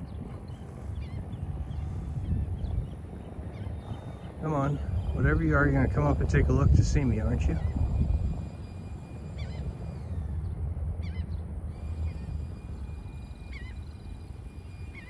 Okay, so we got a turtle over here. That's a big leatherback soft shell turtle over there. Maybe that's what it was. Yeah, there's a soft shell here, there's a soft shell there. This is mainly what I keep seeing out of this pond. If you're wondering about the soft shells, they're long pointy nose, and it's literally like a turtle that doesn't have a real shell. Their shell is like a leathery, you know, kind of thing. So they are, I would say, like the most paranoid of turtles that we have. And I think that's probably what we scared in. It just looked kind of weird when I saw it go into the water, and that is one that typically they're in the water before you ever get close. So must have been asleep under the bushes here or something. Yeah, don't see anything else in there but those turtles. So we'll continue on.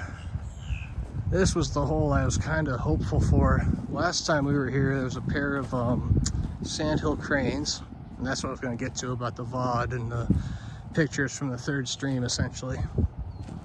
Because all I could see was landscape view, and I thought we captured one of the epic Florida Pokemon battles that happens pretty much every day in real life here, where there was a pair of Sandhill Cranes here, and the one was doing this thing where it kind of extends its wings about halfway out, and basically the way it's doing it is creating shade so that like the fish down in the water can't see where its head is. And that's what I thought I was seeing at first, was a Sandhill Crane hunting fish. And I thought, wow, that's pretty cool. Was it this one or the next one? Might have been the next pond. But, oh, mockingbird.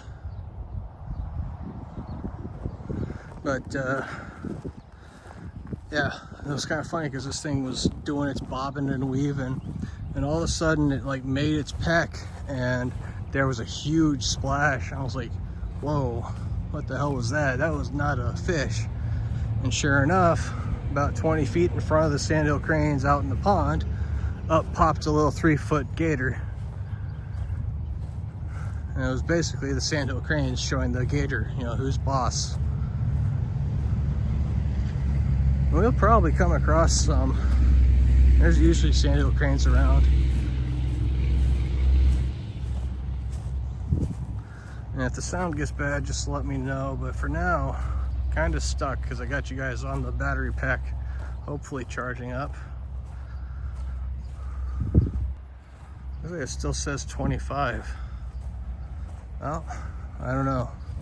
If you're using the power as fast as it's charging or what, I don't know. This is a further test of the IRL setup to sort of figure out if these old battery packs are good and will do the job we need them to do, or if I gotta get something else.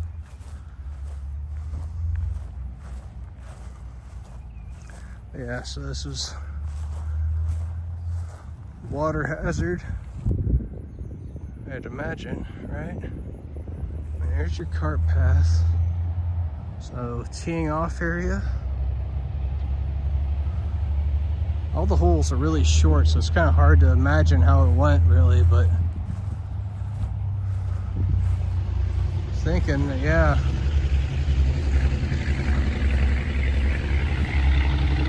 Big water hazard on the right, and then finish off over here just behind it.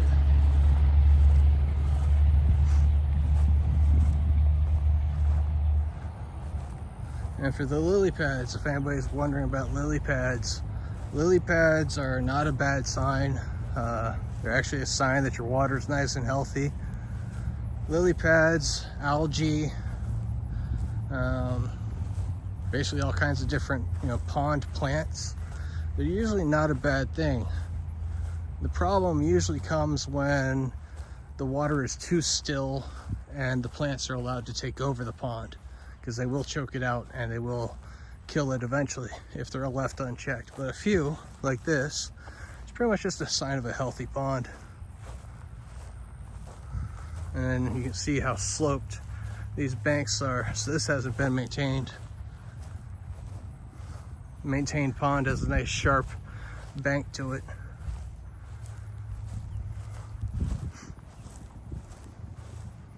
Yeah, not seeing signs of stuff. I think this is another one we haven't really seen things in outside of turtles and fish. So continuing on, I think this was the one up here where we had the Sandhill versus Gators encounter. And I was literally just upset with Twitch because I disconnected my stream. I came back in landscape view.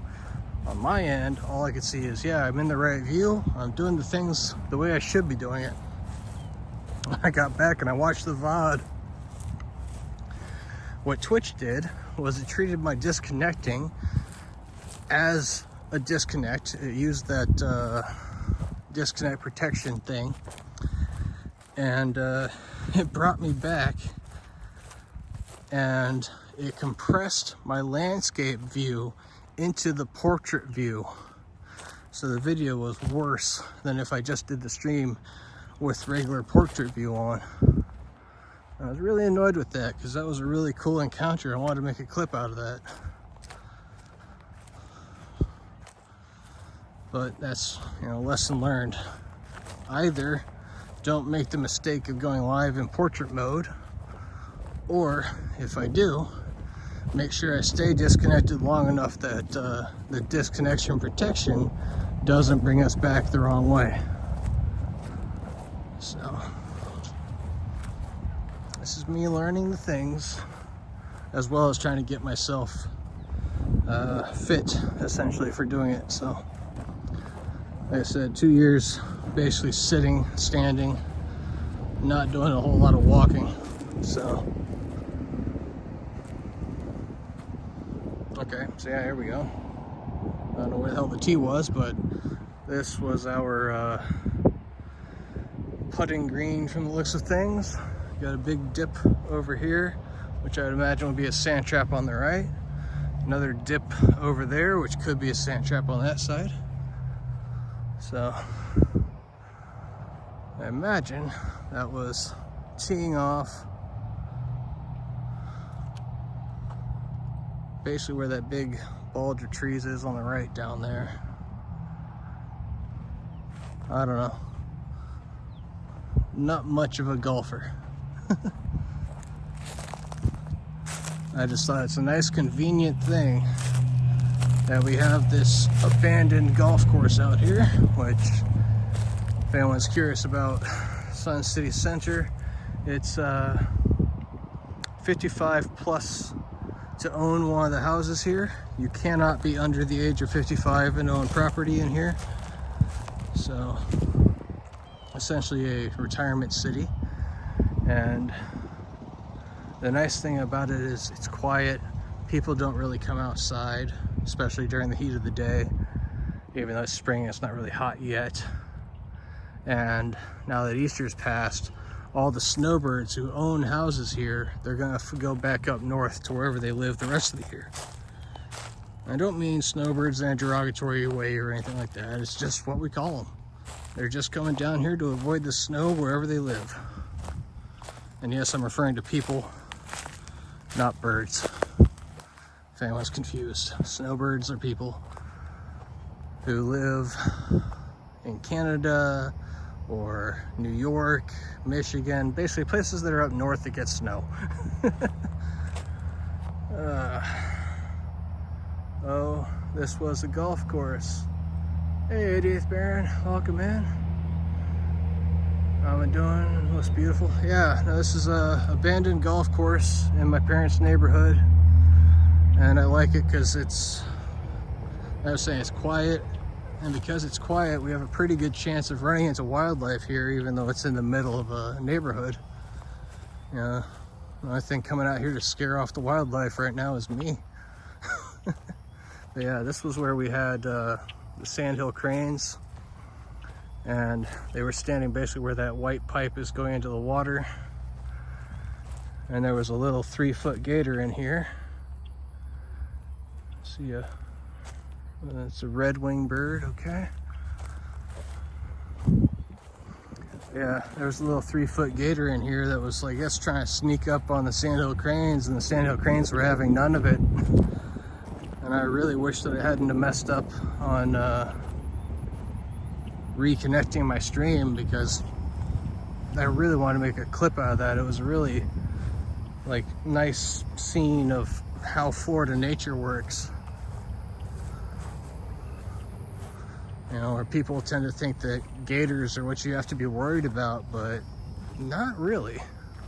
I mean, yes, respect the gator, but we got a lot of things here that'll, I don't know. I won't say they're worse, but they're more likely to mess with you than a gator is. Swamp puppies are shy, they're ambush predators. Basically, if you come up on the swamp puppy takes off into the water because he's like, I want nothing to do with you. The Sandhill Cranes, for example, you get close to them, they're gonna hoot, they're gonna holler, they're gonna jump up and down, they're gonna try to beat you with their wings, they're gonna try to kick you with their feet. But when I did that last stream, those Sandhill Cranes were pretty tolerant of me. They let me get pretty close, and then after I passed them, they actually followed me So that really threw me off. I have a feeling that people in here are feeding the animals, which, two things about that. One, it's illegal, and two, it gives the animals the completely wrong signal. It teaches them to trust humans, and they shouldn't be taught to trust us. I wouldn't do anything to them, but there's a lot of people that would. But yeah, this building over here, that was actually the starter shack for this. It was a 9-hole, par 3 and par 4 small golf course that went around through here. Now I'm in the shade, I can see the chat a little better. So my only thing with this, I gotta figure out maybe a better way to see chat, because I need to either bring the phone into the shade of my hat or stop in the shade in order to catch up on the chat.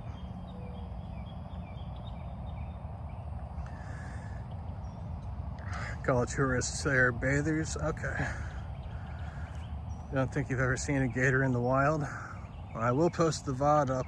We did see, I think the biggest one that we've seen out here so far was a solid 8-foot gator, and it was in a pond with another gator, and I'm 99% sure they were courting each other, because basically the male was coming up in the water and displaying himself. Okay, so he's kind of showing off how big he is to the female. So here in April, the gators are going to be courting each other, and that's where I was hoping that the male was going to do a bellow for us, because that's really cool. So when the gators bellow, it's basically what they do. They come up on the surface with their back arched and their tail lifted out of the water, and they fill themselves up with air, and they just sort of let it all out with this vibrating roar. And if I remember correctly, they actually used that sound for like the T-Rex or something in Jurassic Park. There's another ibis. Hello, ibis. There's your Egyptian god, people. Do they attack many people? No. In general, we're too big for most of them. Now, a really big gator, and I guess if you were, sitting at the water's edge with your foot in the water, something like that might draw one to you. But for the most part, they're gonna leave people alone.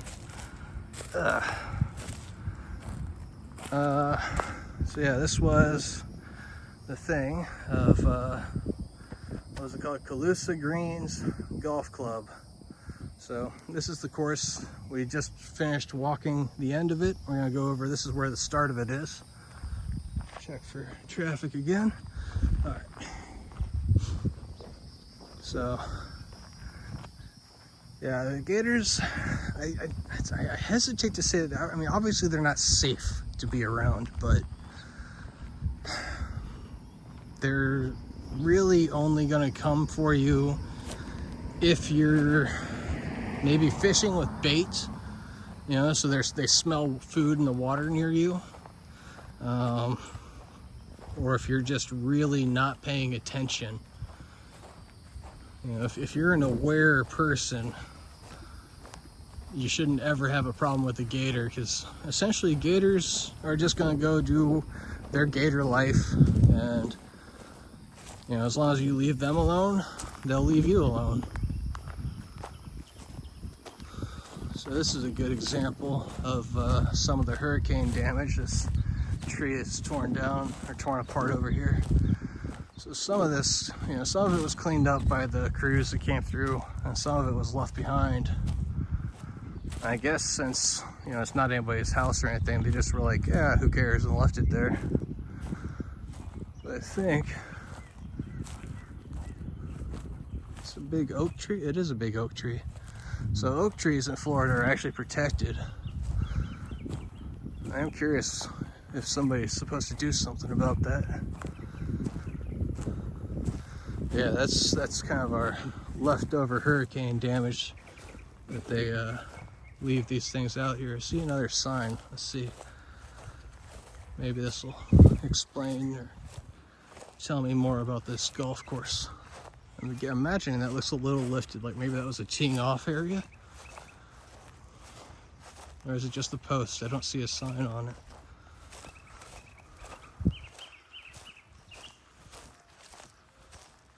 Yeah, the sign's gone.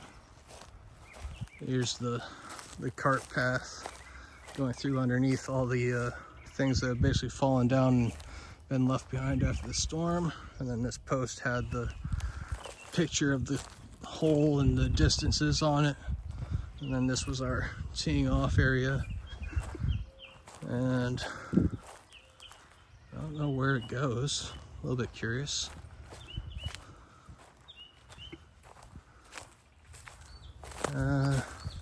Okay, cart path comes up here, but then there's like wood across there.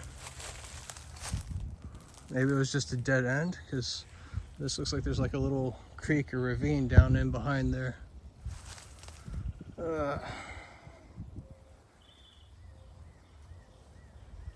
That's good, don't have to worry. Then as long as you leave them alone. Yeah, no, that's what I was kind of going to explain again was we're at the start of the gator breeding season. So they're courting now in April. They'll basically find a mate and spend about a month just sort of hanging out together. And then at the end of May or in early June, they'll actually do the mating. And then at the end of June or in early July, the female will go and make a nest. And from when she makes that nest until the eggs hatch, I think end of August, beginning of September, that's when you definitely don't want to come around a gator at its nest. They are very defensive of that. And that's probably the riskiest, interaction time. But largely, I'm more paranoid about the small things, the fire ants, for example. We have tons and tons of fire ants everywhere.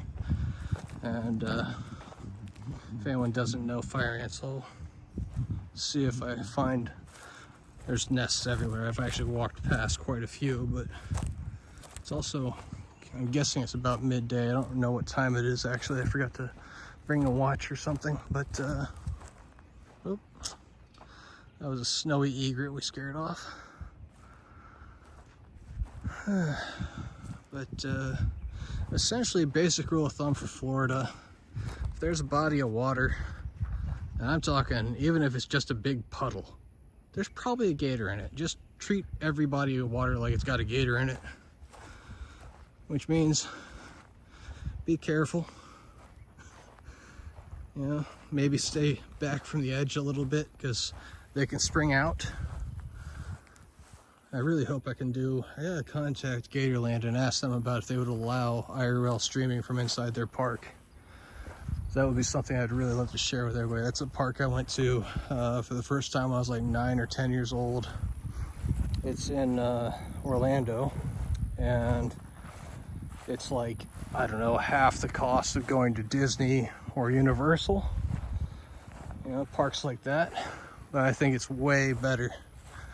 So Gatorland is essentially a gator farm that people started donating animals to that they didn't know what to do with.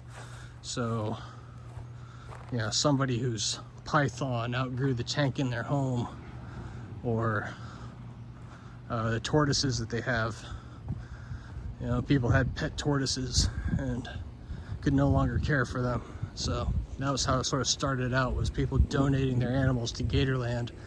And Gatorland sort of grew into this hybrid of an alligator farm and a zoo. And that's where today they've got all kinds of different crocodiles there. They've got big cats. They've got like emus and different birds.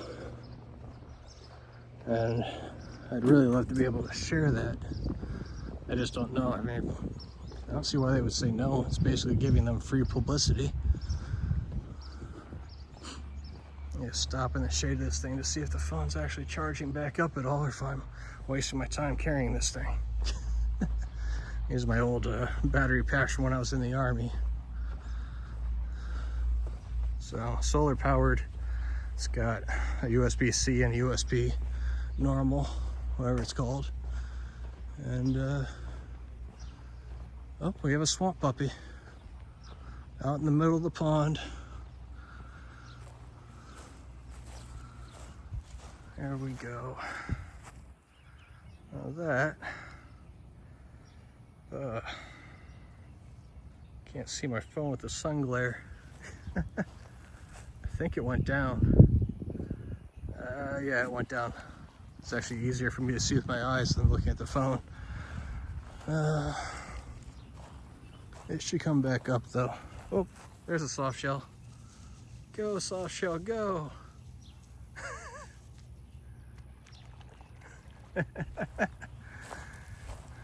Oh, and there's the Sandhill Crane. Let me stop in the shade over here. I'm gonna scare the crows out of the shade. And you got the beak open. The bird's like, man, it's hot. Oh, this might be our wounded Sandhill. Venomous spiders and venomous snakes. Oh yeah, we got them all. We have 3 different types of widows. We've got brown widow, red widow, and black widow. We've got brown recluse. Those are the spiders I can think of off the top of my head. Black widow I think is the only one that's really, and brown recluse are the 2 that are like a serious threat. If I remember correctly, red widow and brown widow are like a wasp sting or something. We've got rattlesnakes, canebrake rattlesnake, diamondback rattlesnake. Pygmy rattlesnakes are probably the worst out of the rattlesnakes we have, because pygmy rattlesnakes, when they're full grown, they're like 18 inches long. And sorry, I forgot to zoom in. But yeah, we have those. We have coral snakes. We have water moccasins, copperheads, which water moccasins and copperheads are pretty much the same snake. I think they actually are the same snake. I think I'm just remembering because somebody was arguing with me about it. But yeah, it's we're the only place in the world where we're both gators and crocodiles. We have American gators and American crocodiles in the wild here. Boar, python, yeah, wide variety of potentially hazardous wildlife. So they've got everything in Florida. It'll all kill you. Yeah, pretty much. It's like that soft shell turtle we saw take off into the pond over here. He wants to kill us, he just can't. But I'm thinking this might be our wounded Sandhill Crane. Now, if anybody was here for that other stream, I did call. I've spoken with the Fish and Wildlife and some of the conservation people. I wanted to get a couple different opinions on it, and they all had pretty much the same thing to say, which was, if the bird has lost its foot, that's okay. It's gonna learn to live without the foot, and it's going to be fine as long as it can fly. So this is probably going to be tolerant of us. If it is that, yeah, I think I see the stump. I think I see your stump. So yeah, this is our wounded guy. So if anyone's wondering, we're not going to get too close, but just want to see. Hopefully you guys can see how when they're laying in the grass. When they're laying in the grass, the leg is kind of like out in front of him, and you see the other one sticking up into the air a little bit, and it ends in a stump. This was our guy from the other day. So yeah, I spoke to the Fish and Wildlife people. He's fine. He'll be just fine. He'll learn to live without that, and I'm gonna leave him alone. So yeah, he's just trying to stay in the shade and stay cool at this point of the day. A lot of the animals are going to be doing that. But yeah, that's dinosaur bird that we have. They're pretty big. Obviously kind of hard to tell with them sitting down, but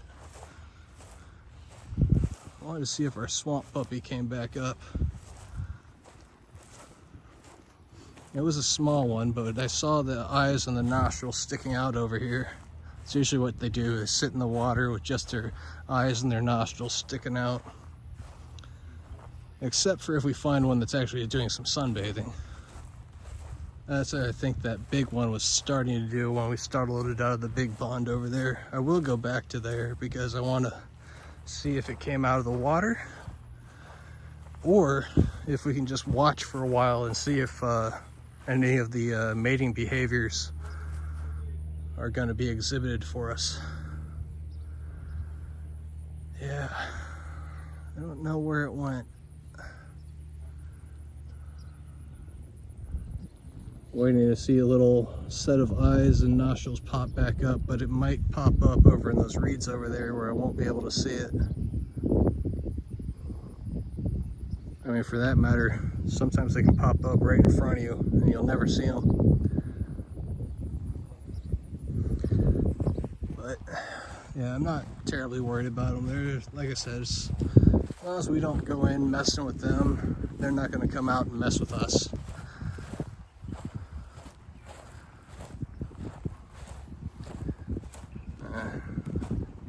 Hey, there's a little breeze.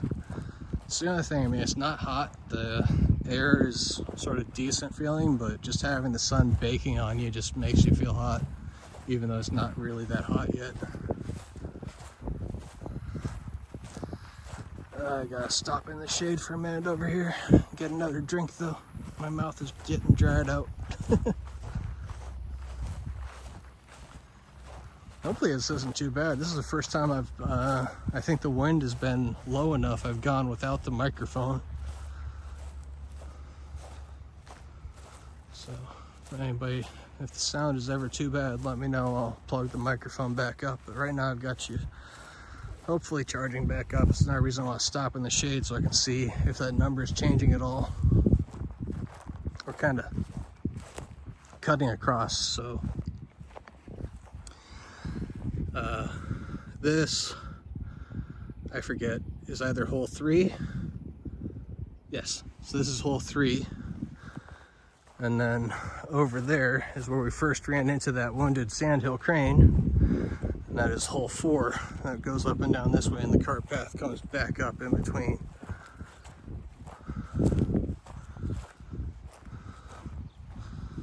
And these guys,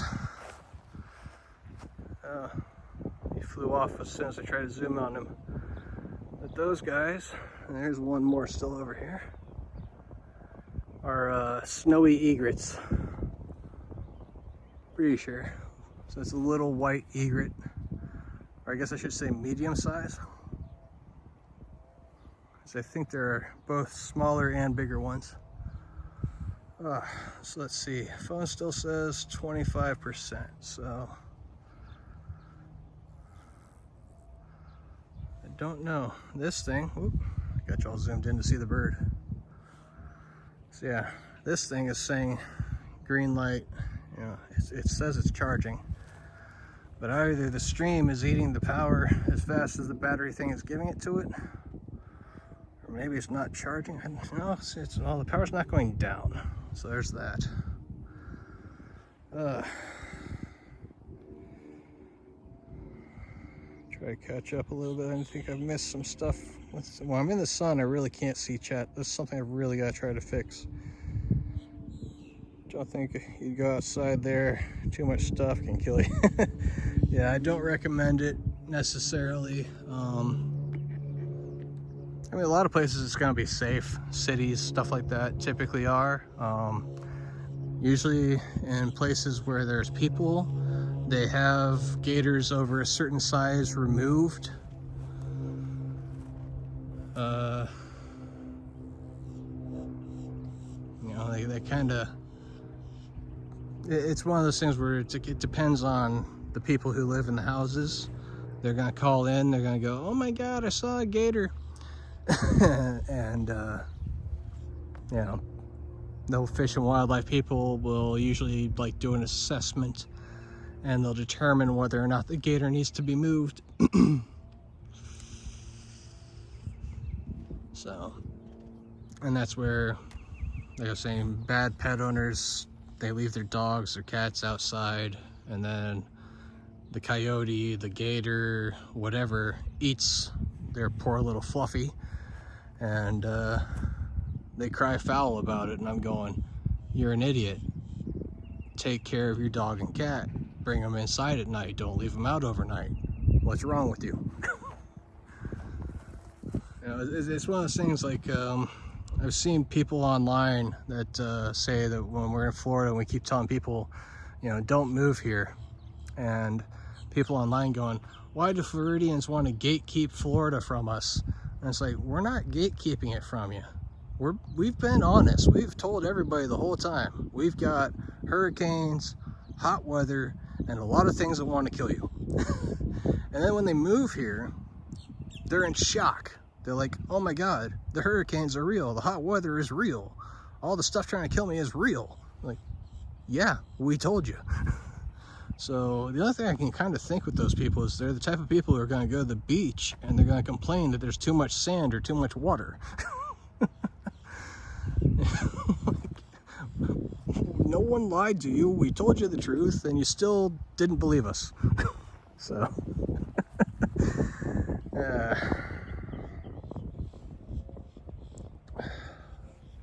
uh-oh.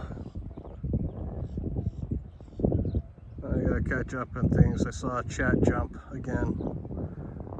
A little hard for me to see it still, sorry.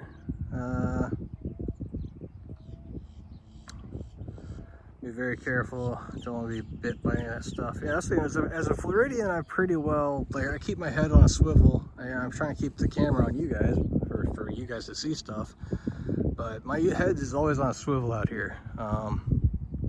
Because you never know. There could be a snake out sunning itself. It is late in the day for that now, but basically gators and snakes and things, they're gonna come out in the morning, they're gonna sun themselves, and then they're gonna basically spend the daytime regulating between a shady spot and a sunny spot, just keeping themselves ready.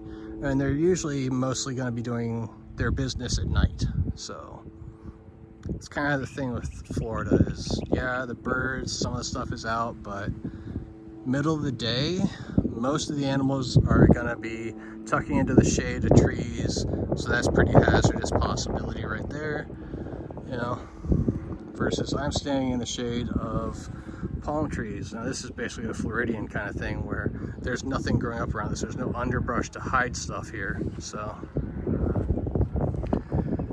yeah. Whoop, I did something. I'm trying to catch back up on chat. Alright. Only 14C there. He was kind of the same body as a cassowary, except smaller. Hey, salty tater chip, Florida gators and crocs, snack on small children. That's a possibility. Usually it's dogs and cats. Every once in a while there is a sad story. There is one from a few years ago of a family that came down to Orlando. And I don't know why, but they were basically out at the ponds and things that are around Disney, and a gator attacked their child, and they tried to like sue or something, and everybody's like, there are signs everywhere warning you, and like, sorry for your loss, but you're a bad parent. So it does happen, but typically it's not going to be locals that's going to happen to. It's going to be the non-natives that come down and they just don't believe us. They don't, you know, we tell them the story. A lot more humidity in Florida versus California. Yep. Hey Des, welcome in. Sorry, I'm just catching up with the things. Swamp puppies. Yeah, we're going to try to find some. We've seen a couple. We got basically this water hole in front of us, and then we're going to head back to where we saw the really big one earlier. 90% humidity there. Wow, I don't think we're that high. Exclamation mark weather, and you can type in Sun City Center, that's where I am, and it'll tell you what the weather's like where I'm at right now. Still a pretty cool day, nice breeze going now. most days. Yeah, I was gonna say that is one of when I've watched your streams, I've checked your weather. I've always been amazed. Like you guys are, your humidity seems like it's always even higher than here. 100% here yesterday morning, walking out in clouds. I think I saw that, wasn't I? I think I saw it. Gator attack at Disney was even on the news there. Yeah, I would say that was one of those like big headline stories, and that's typically, if it happens to a human, it's gonna make that kind of big, everybody's gonna cover it story level. You know, it's the dogs and cats that are like on the local news, where I always remember the lady, you know, her little dog was on a leash in the backyard, and a coyote came and ate her dog, and she was, you know, on the news talking about how this is unacceptable and blah blah blah. And I'm going, no, you don't understand. You just did exactly what they did in Jurassic Park when they put the goat out on the chain, only you put your dog out on a leash. So now your dog can't run, and something came along and ate it. So, you know, sorry for your loss. You're a bad pet owner. You know, it's just different. You have to protect your pets. You can't leave them outside here. I mean, cats, maybe, you know. I think cats get along well enough out here. You know, they kind of learn the hazards. I mean, even like going back to like that Sandhill Crane that was over there, you know, poor guy lost a foot to a gator. At least 90% sure that's what happened to him. People have suggested that maybe it was a trap or something else, but I just don't see that. Pretty sure he was standing along the edge and a gator came up and tried to take him. Like I said, they're ambush predators, and basically, yeah, Sandhill Crane will be standing at the bank, you know, sort of like these other birds that we've seen, the egrets and things. So I have a kind of a cool story about the egrets in particular, the snowy white egrets. So there's a teeing off area back there. There's nothing really back there, just an area that's basically between people's houses now. I'm looking around here mostly, trying to see if we find something, but I'm willing to bet we've located all the swamp puppies for the day, and we should go back to the big pond where we saw the big one. But yeah, I was gonna say, you see how the bushes grow along the edge, and especially the ones that are like under the tree down there? Those white egrets will rest in those branches that are over the water like that. And I was down in Naples, Florida at the Naples Zoo, and they had an alligator show where they were trying to show how they've been training the gators. And I always laugh because while the trainers out there and they're like tossing the meat out, getting the gators to come up, and then they stopped tossing meat out, and these gators are coming up, you know, expecting food but not getting any. And one of them out of nowhere swam off to the side and snagged one of these white egrets right out of one of those bushes like that. And I got some great photos of that. Need to find those. But yeah, this was the very first swamp puppy we found on stream. Was in here, little 4 or 5 foot guy. But they do move around, you know. They're not. They'll go from this pond to the next pond. I don't know what kind of range they have, but they will travel.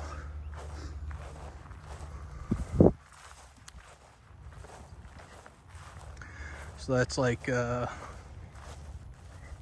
was it earlier where we saw the whistling ducks, and I'm gonna say they were loons. I don't know what the little birds were with the little babies, but where we saw those birds was where we saw the biggest swamp puppy until we found that one today. We saw a 7-footer chilling on that little silt or sediment island that's formed in the corner there. So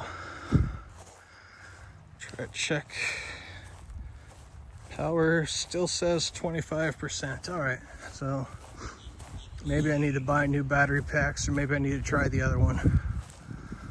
I'm gonna stop in the shade here and swap this battery pack for my other battery pack. Oh.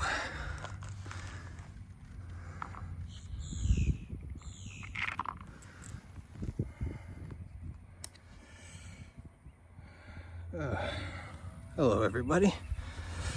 So yeah, we're just gonna continue on our journey a little bit. But I want to switch. So I don't know if it's because I'm streaming. Oh, actually it says 20%. We've lost 5% power while it was plugged into this, so that's not helping, is it? Let's get the other one. So I did have two of these, because when I was in the Army I always wanted to have a backup in case one was actually fully out, and because they take a while to charge on solar power alone. I'll give you a shot that way. So you can see it's got a USB-C and a standard USB. Lights come on. That's supposed to mean it's charging now, so we'll see. If we die suddenly, you have my apologies, but I'm trying to keep it going.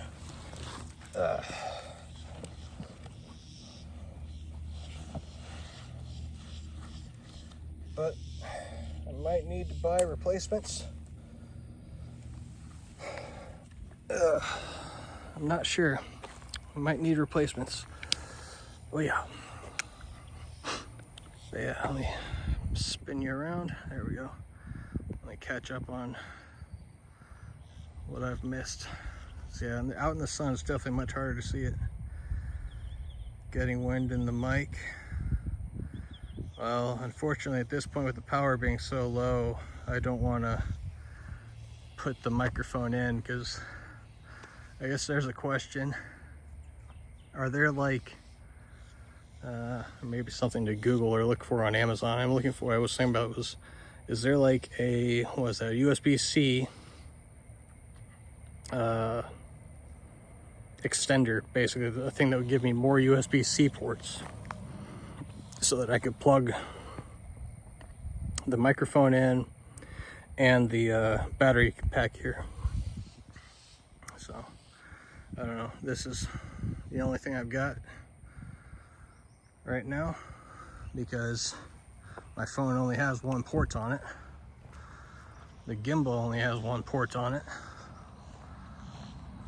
I don't know, I'm gonna have to look into things and learn about what we have to do to keep the stream going and to keep it powered up, and if the wind is too bad and the power's low, I don't know, it might just be end of stream kind of time, at least right now, until I can figure out a solution for that. But right now we've lost another 5% power while I had the other one of these plugged into it, so that's not a good sign.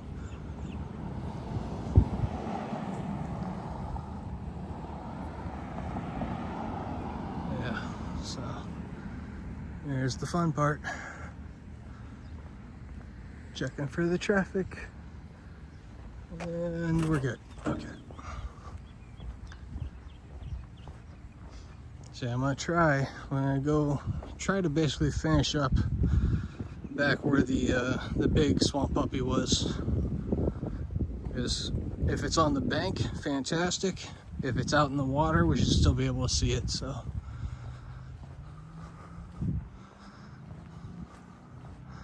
that'll be, I think, a good end of things and a good amount. I have no idea the distance I've covered, so basically we've walked the entire 9-hole golf course and then some.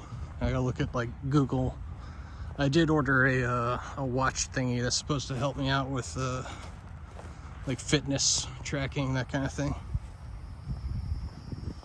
I think my phone might even have some stuff in it. I just never look at it, so we'll see. When I get this shade up here, I'll try to catch up on chat and have a little peek to see what's in the pond ahead of us. Now earlier this was just birds, but this pond ahead of us, until today, always had a swamp puppy in it. So I'm kind of curious to see if like maybe there was a swamp puppy out here, and maybe it was just not somewhere we could see it. It's also sort of like Jurassic Park. You come out in Florida and you might see nothing, you might see all the things, you know? So I always laughed when they did that section in Jurassic Park where it's basically like the dinosaurs a no-show, the other dinosaurs a no-show, and they had the sick Triceratops.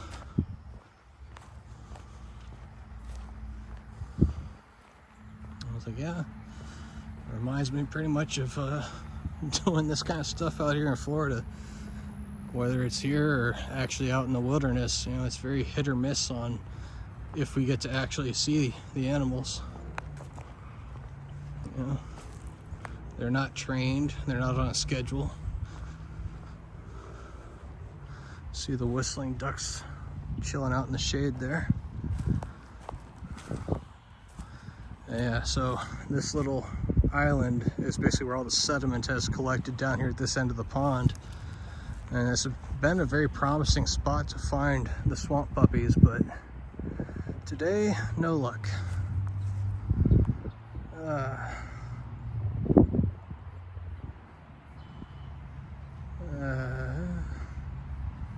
Poor stupid dog, stupid lady, should have known better. Yeah, people not in the US, give you an idea how big the US. Oh, it keeps jumping.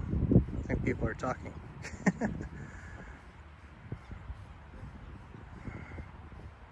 How big US is from where you live in California to Jack's 2,500 miles. Yeah.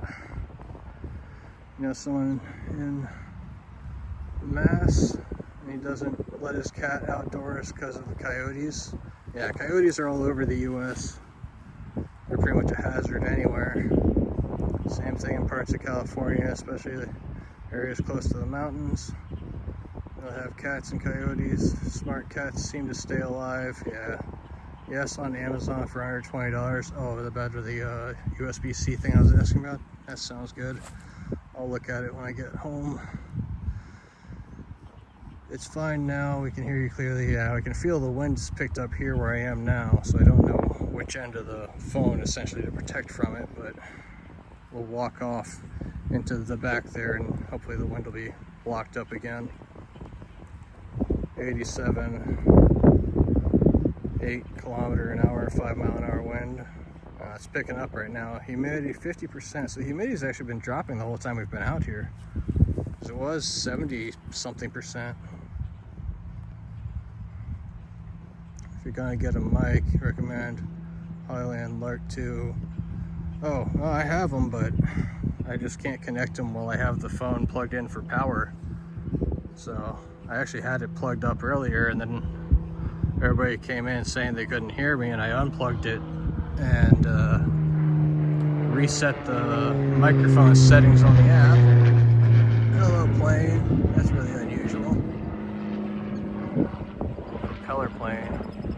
Don't get a lot of air traffic here. That's one of the things I'm kind of used to, being in my parents' neighborhood. It's usually dead quiet. But yeah, and I've got mics. They seem to work pretty well. But yeah, I was going to point out our little whistler ducks. So I don't know if you'll hear them chirp or whistle, but since they're getting in the water anyway, I'm going to walk close to them. And we'll zoom out so it's not so hard. There we go. Let me see. Bright orange beak with like a little white tip on it, brown body, brown wings, black body. And they're just silent. They're like, oh, you hear that chirp? They did one chirp. Yeah, they basically make chirp sounds and they whistle. But they're actually pretty quiet birds. And looking along bank. I think our little family of birds is over there on the right. The parents that were feeding their babies earlier. We have an ibis up ahead. So I'm trying, because I can't tell if the phone is getting any power or not, I'm trying to get back there so we can hopefully finish up with that big swamp puppy before the phone dies.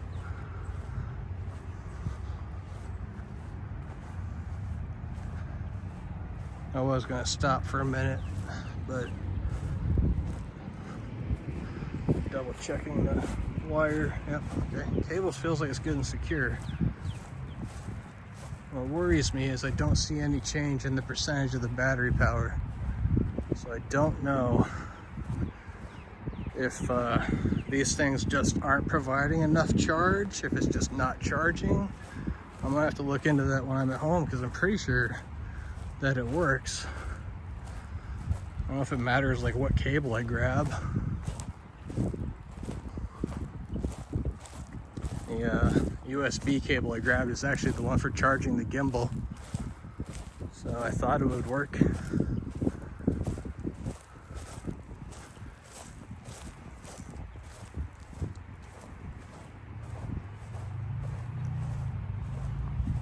Yeah, I'm gonna push on, get back there where we had the big swamp puppies, and that way hopefully we have a good ending for things if the phone does die. And then I will have to look into other solutions for the power, because I did start with the phone at like I think 90%, because when I had the phone plugged into charge before I came out, it was doing that trickle charge, the optimized charging thing, where it was like, we're gonna give you the last 10% of power over the next 2 or 3 hours, or whatever the hell it does. And I said the hell with it and came out to do the stream.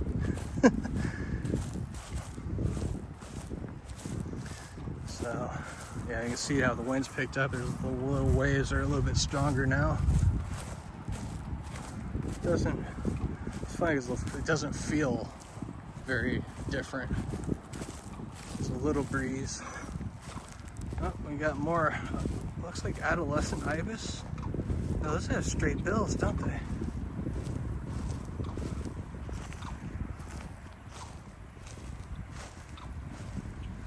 Birds on the drain. They're being noisy. They're brown.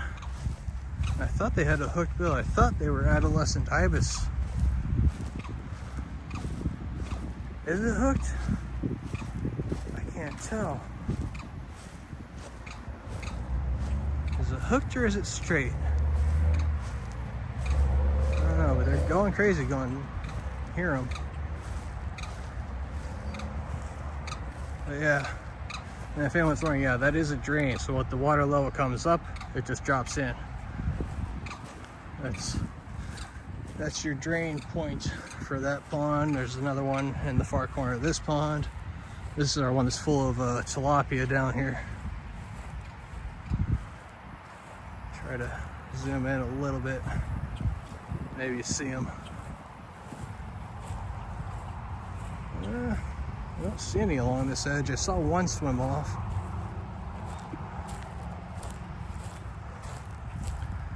All right. Oh, damn. That was a good hole. Just about got my ankle there. All right. Welcome back to walking. What's that? Trying to see. I'm using this shaded side because hopefully the fish won't see me. And it allows me to kind of look at Chad a little bit. Fine now, hear me. Holyland Lark 2, kind of expensive. But fine, you're just wasting your money to get the cheap stuff for streaming. Warming up now. listed as USB-C hubs. Thank you, Salty. I will look those up. Cuts out all the wind on yours. Can charge at the same time on the Hollyland. It has a pass-through for charging. Oh, definitely looking at that then too. But yeah, there is a tilapia just hovering there.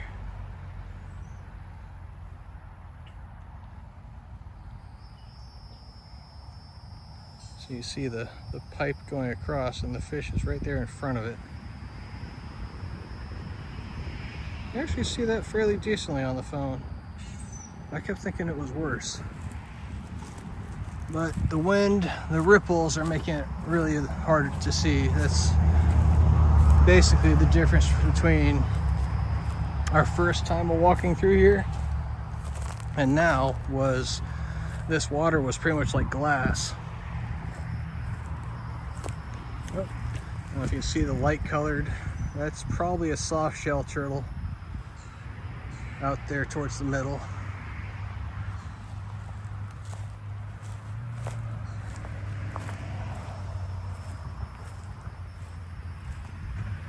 Kind of waiting for it to stick its little beaky nose or head out, but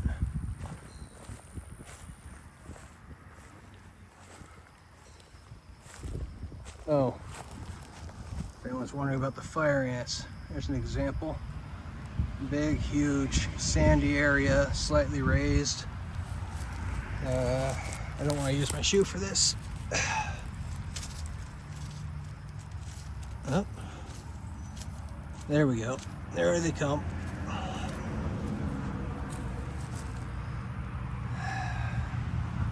So these guys are all angry and upset now because I just pissed them off. And they will do a search pattern of about 3 feet around their nest, looking for anything that could have messed with them, biting and stinging. By the way, most ants, they actually sting you. It's not a bite. They have a little stinger in their butt. They use their jaws to grip you, but they have a stinger in their butt, and that's what usually is what really gets you. Oh, nice big tilapia swimming out of its nest. Now, tilapia are an invasive species, but as I've said, and I'll probably say it a million times, too little, too late. They're here.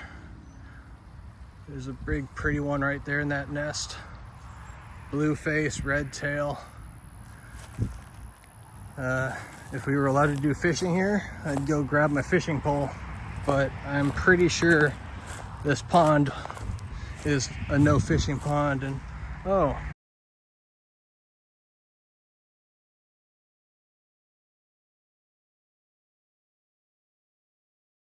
yeah,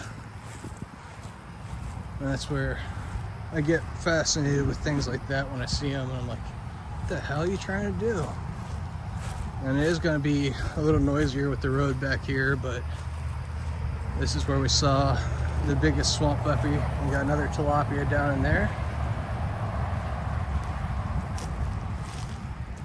God, they're so big. I just want to catch them and cook them.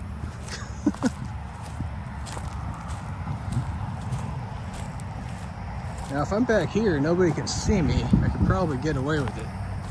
But I know most of the ponds in the neighborhood, there's no fishing, no swimming, all that good stuff. So, try to see where our power's at. Still sitting at 20% for now, so maybe this battery pack's better than the other one. I don't know.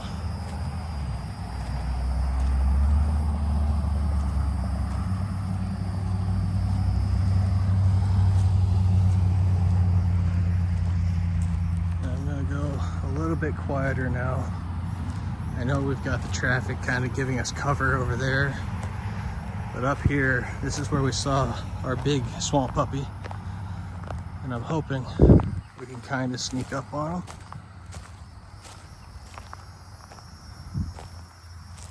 Don't see him in the water, so they may be along the bank somewhere. There are at least 2 in here. And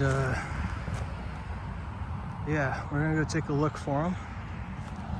I did want to have a laugh again at this sign right here. It's posted into the bank, which makes no sense to me at all, because are they warning the gators not to trespass? Because it makes no sense to me. Yeah, turn around. But yeah, let me catch up on chat here before we get too close.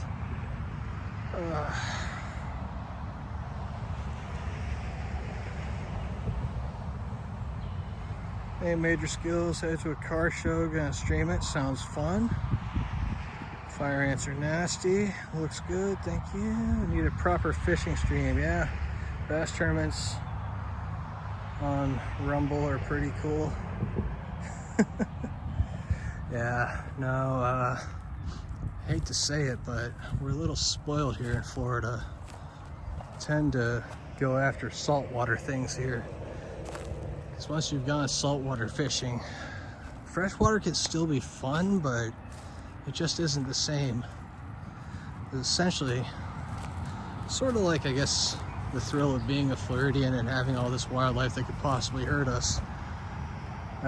When you do saltwater fishing, pretty much everything's got teeth or spines, and they're just bigger. You know? But yeah, I could definitely try to sort that out. I do like my fishing, and I do fish and hunt, but I'd say I do it kind of rarely, and for the most part I only do the fishing because I like the challenge of it, and I just catch the fish, take a photo of it, and release it.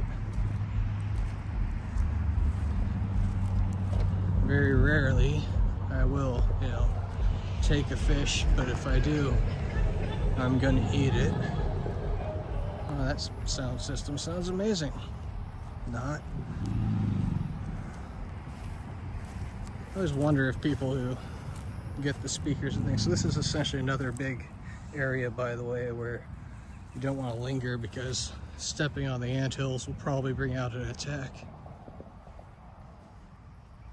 I don't see them. Okay.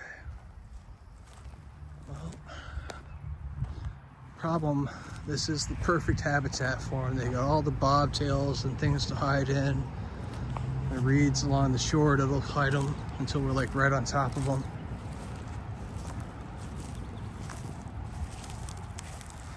See how the reeds are bent out, so it doesn't even look like that makes it all the way to the water. I would think that might be a turtle going back in. The gator slides are usually a little more a road into the water or out of the water.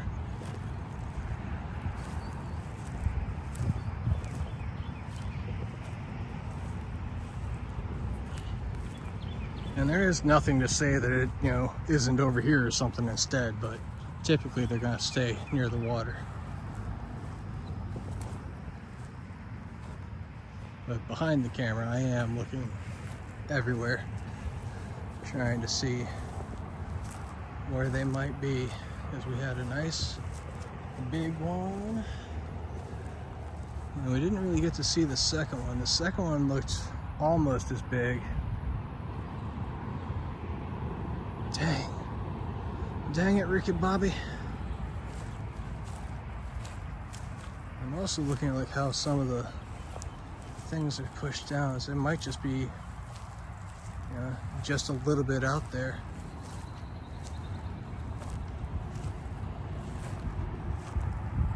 See, like, there's a little, like, trail in the reeds. So, I'm paranoid.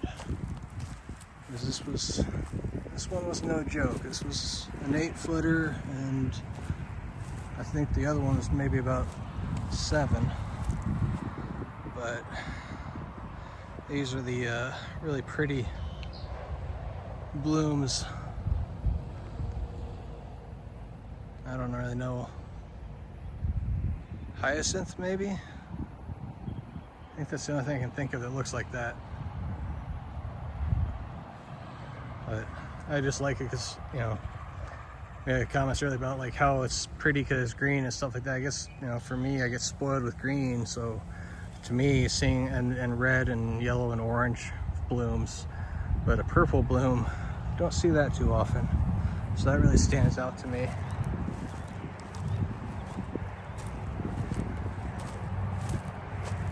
And oh, how are we doing? Battery power looks like it's stable. Doesn't look like we're dropping or gaining. So might have to look into a different battery pack, or maybe changing settings on the streaming app. I don't know. Not sure what I can do to prolong battery life outside of what I've already set up. I do like how they're just kind of like hidden in with the bobtails. Well, if anyone's wondering, it's way too early in the year, but these are the bobtails, and it's basically a big firm sponge. Right now, if you squeeze it, you can feel the moisture in it. But if we were out doing like a survival or expeditionary, gonna start my own fire kind of thing, I would probably snap one of these off and put it in my pocket, let it dry out. They make fantastic kindling to start a fire with. I am a little paranoid that they might be out where we ran into the baby the other day. That would be less than ideal. Be really cool, because it would mean we get to see a big gator completely out of the water. At the same time, it also means I'd be way too close for comfort. That's why I keep looking at like the patterns of how the reeds are broken down in here, because it kind of gives you some idea of where things have been moving. What scares me the most is this thing looks like it's just full of activity. Like there's so many different paths crossing back and forth in there.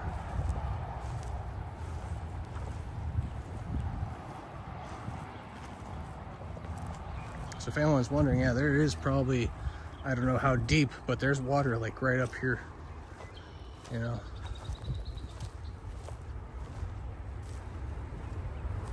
And this is basically what happens when they don't take care of it and all the plant life has choked out the pond. But as you see at the drain here, there is water.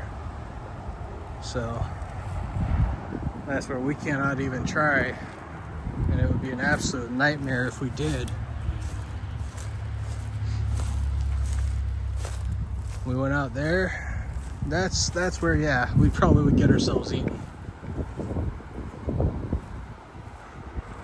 Yeah, definitely do not recommend trying to enter anything like that.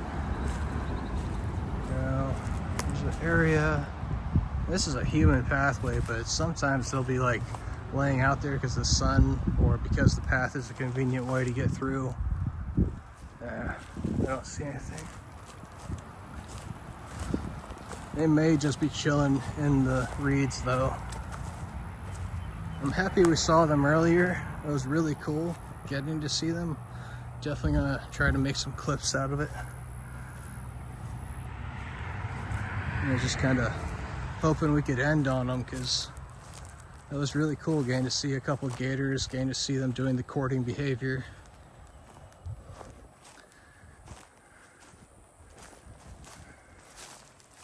%, still. All right.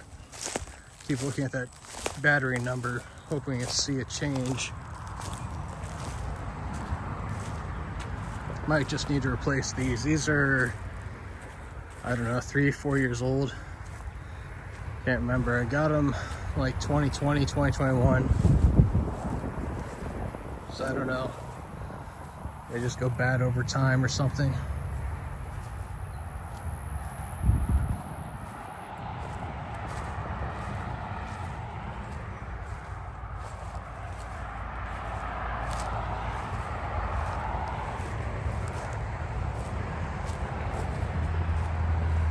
this is the noisier side, so if anybody's wondering, the road is right there. Chain link fence. By the way, the gators can't climb the fence. If you've never seen a gator climb a fence, just Google it. There's plenty of videos of them doing it. See, like here, somebody was chilling and swam out.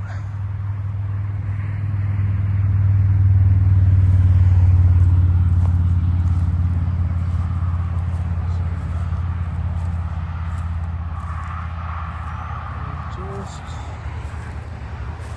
trying to find where our big swamp puppies went.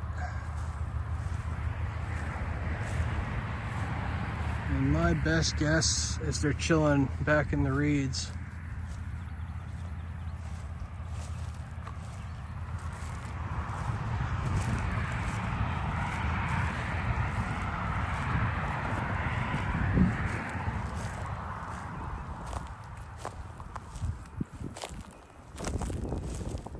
Again, you can see where the reeds have been smashed down by something chilling out in here. Unfortunately, I am not seeing any eyes or nostrils popping up out there, and I'm guessing they've gone somewhere to just relax. It was really cool getting to see them though. The one was definitely on the bigger side for what we've seen. Probably the biggest one we've seen. Just kind of hard to tell when they're further away in the water like he was. But pretty sure that was a good sized bull gator. And he's courting a she gator in here. And it was just a lovely thing to see that courting behavior. I was really hoping that the male was going to give us a good bellow, but he did not.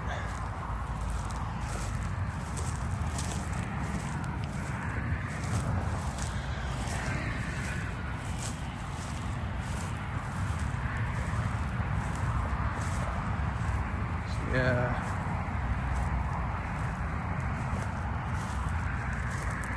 Don't know. They may have tucked in somewhere and probably in the impenetrable fortress of bobtails and reeds back there.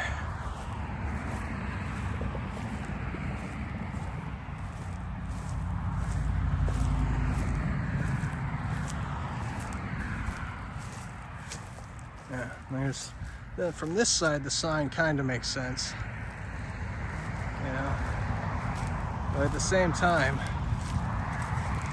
it still doesn't make sense because that's the bank for the water. This is this, but there's like nothing here and there's a fence. So people shouldn't be coming in here anyway. And I apologize for the noisy traffic. I thought about it, but I also wanted to kind of get a thorough look. Trying to get a good thorough look for these bigger gators. Make sure we at least looked everywhere that we could look.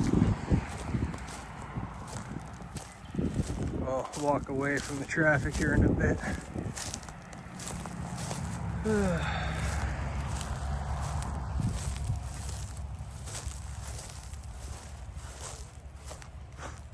And I don't know, I've done a good amount of walking. I think this is need to be careful about training myself up for essentially doing no walking and no standing for long periods of time to however long I've been on, 3.5 hours. So yeah, I think we did improve.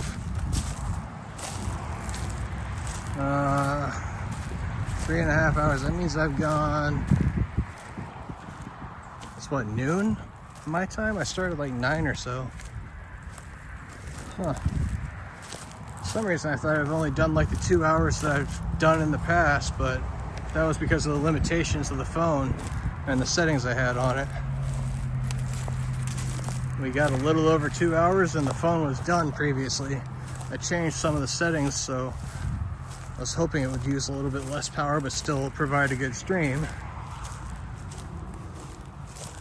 And I'll watch back the VOD and see, you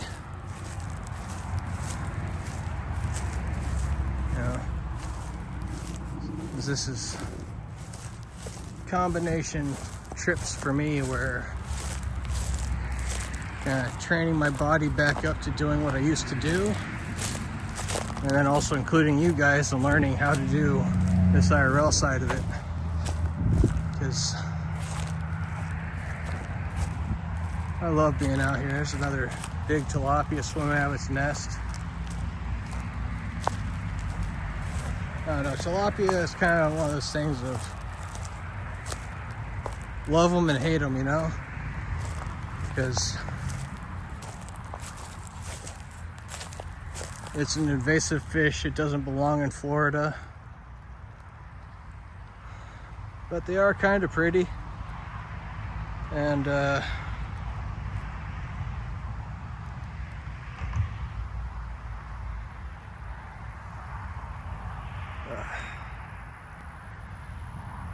he turned. I don't think we can really see him that well. But yeah, it's one of those fish where it's just too little, too late. We can't get rid of them. And this is a sign that actually makes sense because it's away from the pond, telling you, you know, don't be here because there might be gators. That makes sense.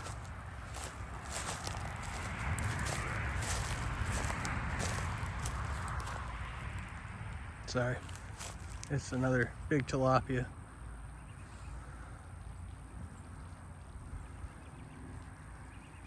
I just want to like hook them, make some fillets.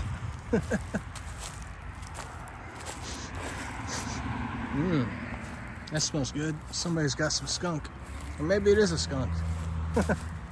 Never know. That's one of those kind of weird things, I guess. Are you the kind of person who likes the smell of skunk or doesn't like the smell of skunk?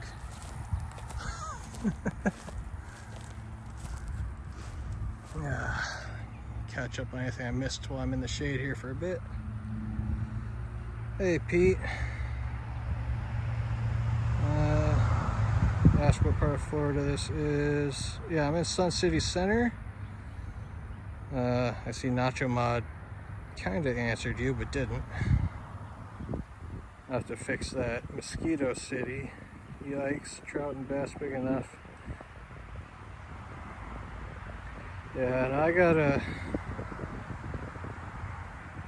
Oh, I just looked from Tampa. You're from the East Coast. Oh, okay, yeah. No, I'm visiting my parents' neighborhood. There's a turtle.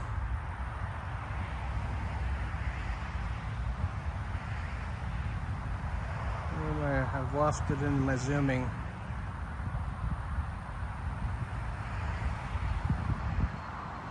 Oh, there it goes. He went down. He was sitting up at the surface all pretty for a bit there. I'll get better at doing the things. I'm learning how to do the IRL thing, but yeah, I'm visiting my parents. We're in Sun City Center, Florida. It's 30, 45 minutes outside of Tampa, I guess. And I come out on a regular basis to help my parents with things. And conveniently, there's an abandoned golf course here. That area back there, as far as I know, is not part of the abandoned golf course. But, you know, it's just an area that I saw on Google Maps where I was like, hey, there's ponds back here. Let's go check out what's back there. And that's where, like this, over that way, is the end of, which one was it? Hole 5. So this water thing I don't think has anything to do with the golf course really, but those palm trees down there at that end, that's the end of hole 5. Oh, got these birds again. The brown suckers, they're noisy as hell. Adolescent something, I think. It is a hooked bill. They're so big. Spoonbill? Are they spoonbill adolescent? No. Funky look to the end of the bill, but probably just mud on its beak. I don't know. These are the guys where we saw one of them up in a tree making a lot of racket. Now there's two of them out here making a lot of racket. Now, I don't know what they are because they're adolescents or they're molting or something. Because they made me think of the ibis, but I don't think they're ibis. They're kind of big.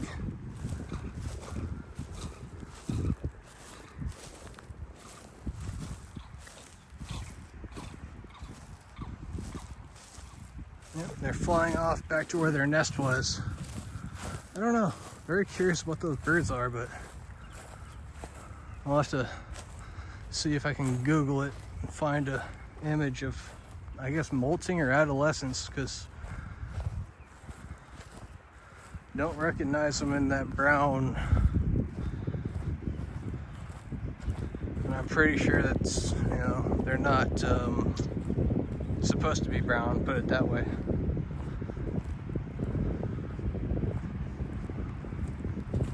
But they're noisy. Give them that.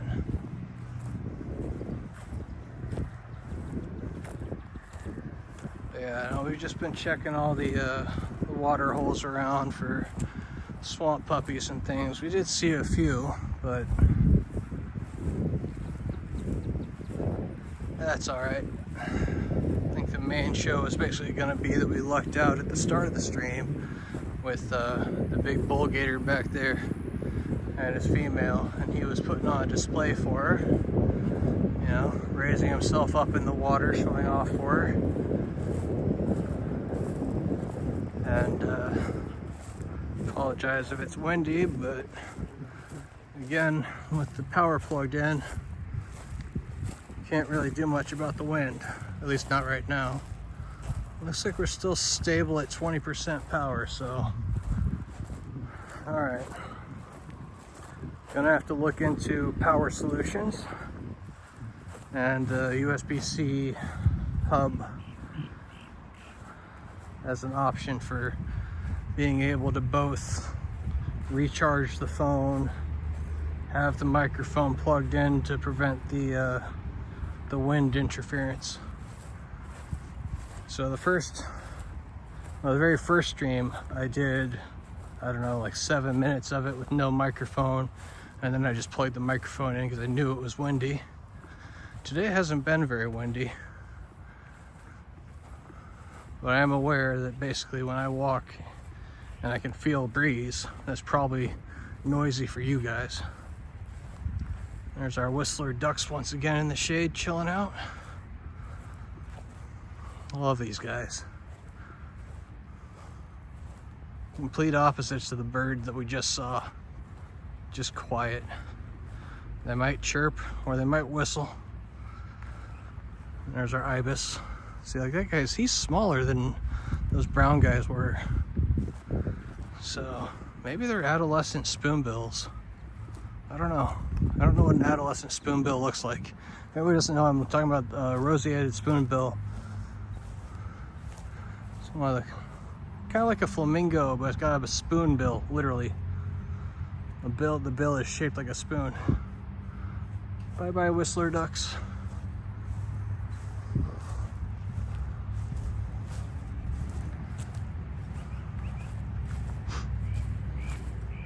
Alright.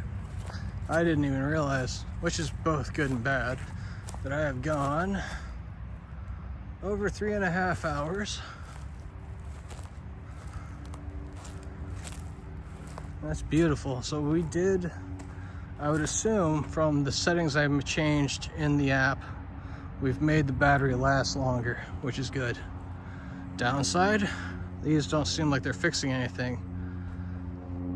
We lost power with the other one plugged in, and this one seems to be holding it steady at 20%.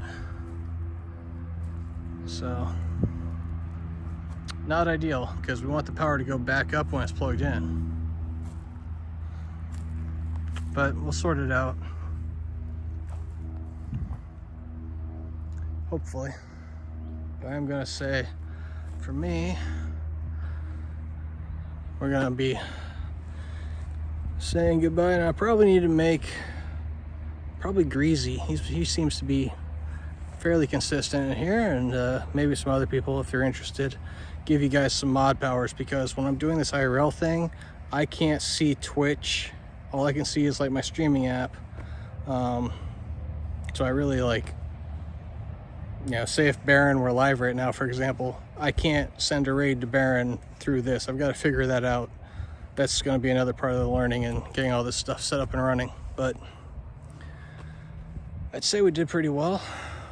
We've walked the entire golf course more than twice, basically, with the extra extension back down that way. And yeah, I say I think we've done quite a bit.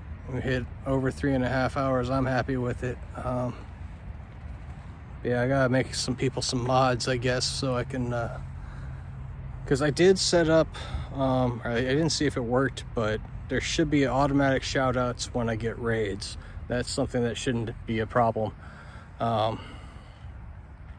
Outside of that, I'm still looking into how I can improve and do the things better. And obviously wanting to get this fully set up so we're not just walking around like some neighborhood. I want to go pretty much like what Baron does. That's what I used to do here in Florida, which is full on walking through the wilderness. You know, there's not a sign of humans around, and hopefully there's some cell phone signal out there and I can share that with you guys, because I'd say that's probably the more interesting and the cooler part about it. Like here, I don't know, kind of mixed, because, you know, pond, people, you know, but it is, you know, the fact of, yeah, we do live with these things literally in our backyards, and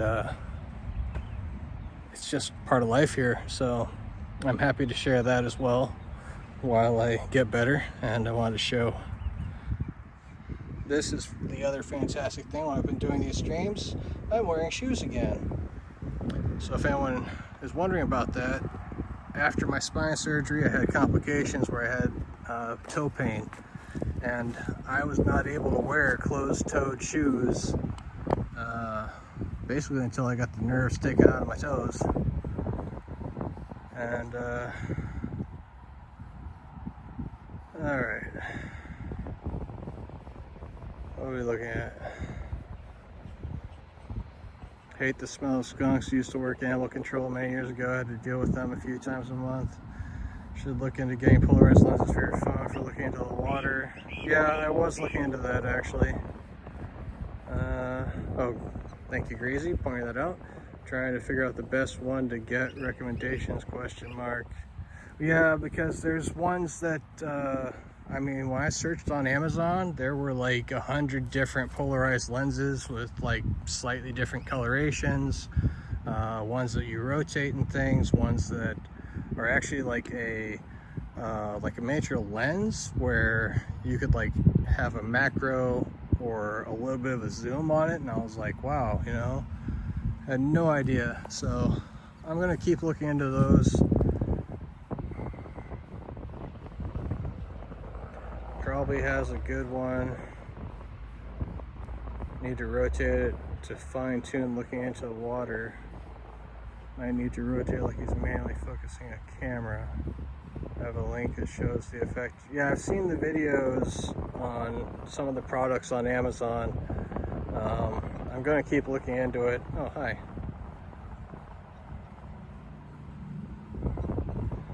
I might not see it right away, but I will get to it. Great stream, great to see you out there. Yeah, thank you. Saw that work. Oh, the raid thing, okay. And I should get the polarized filter ones, no lens, low coloration, the best, but you'll be able to rotate it. Okay. I say, because this is basically my advantage. So you can have all your fancy Ray-Bans or whatever else. I get fishing glasses from Walmart for, what is it, like $15 for a pair of these. And sometimes even the frames will float if you were to drop them in water. I think these are the best thing going. And you know, why should I spend $200 on sunglasses that don't protect my eyes? These things do UV blocking, and they have the polarized lens, which allows me to see right into the water. And I have wondered at times, I know earlier Greasy did say you could see the fish when I asked about it, so I guess, yeah, there's gonna be times when it's more challenging, especially like with the wind up and you see how the rippling on the water happens. That makes it a lot harder to see in. When the water's like glass, it's so much easier to see through. But I think, let's see how tolerant these guys are of me.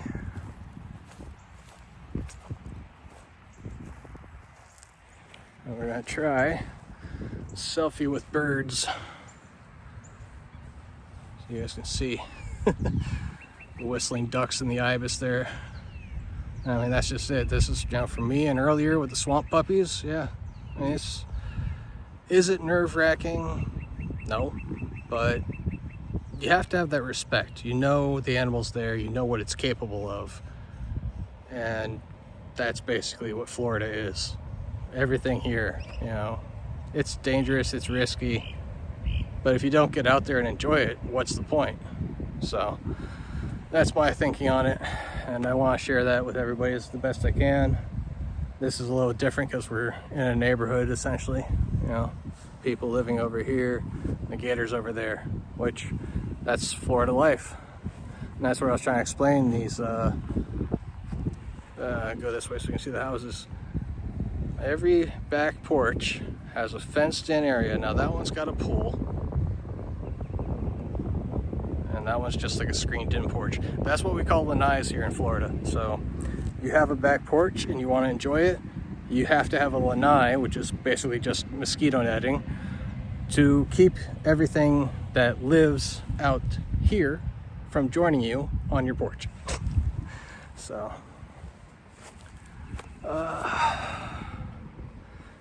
good polarized filter, give the stream same advantage, you get look into the water. That's what I was kind of thinking, but I'm still debating it. Like I said, this is gonna kind of be a learning experience for me, getting all this to work correctly, and hopefully, like I said, right now I've got you guys plugged in and my phone is still sitting on 20% power. So at least with this battery bank, I'm not losing power, but I'm not gaining power, which means I need new battery banks.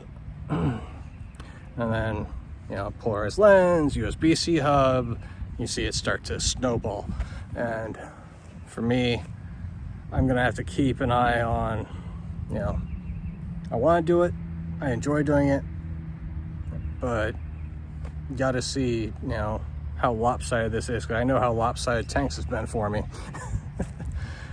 But I love the Tanks community and I love supporting it. That's on me. But yeah, not a bad way to go. Hopefully everybody had a good time. You saw the fish, you saw the turtle. Yeah, I'm gonna say the turtle, the fish, we saw the gator. Given the gator was out in the water, so it wasn't ideal, like when they're sunning themselves. But we'll keep doing it. I still gotta build up. I'm not ready for doing the full wilderness excursions yet, especially not with battery packs that don't seem to work, because that would essentially mean, I guess, that what I would stream, I'm about to hit about 4 hours. So let's say I stream about 4 hours, call it an end. Then I have to find out whether or not these things actually do recharge the phone. And then I could, you know, start up again doing another stream. So it's possible I could work out something, but I need to improve the equipment and the setup and myself physically before I get into what I like to do. So basically this is it. This is my old assault pack from the Army.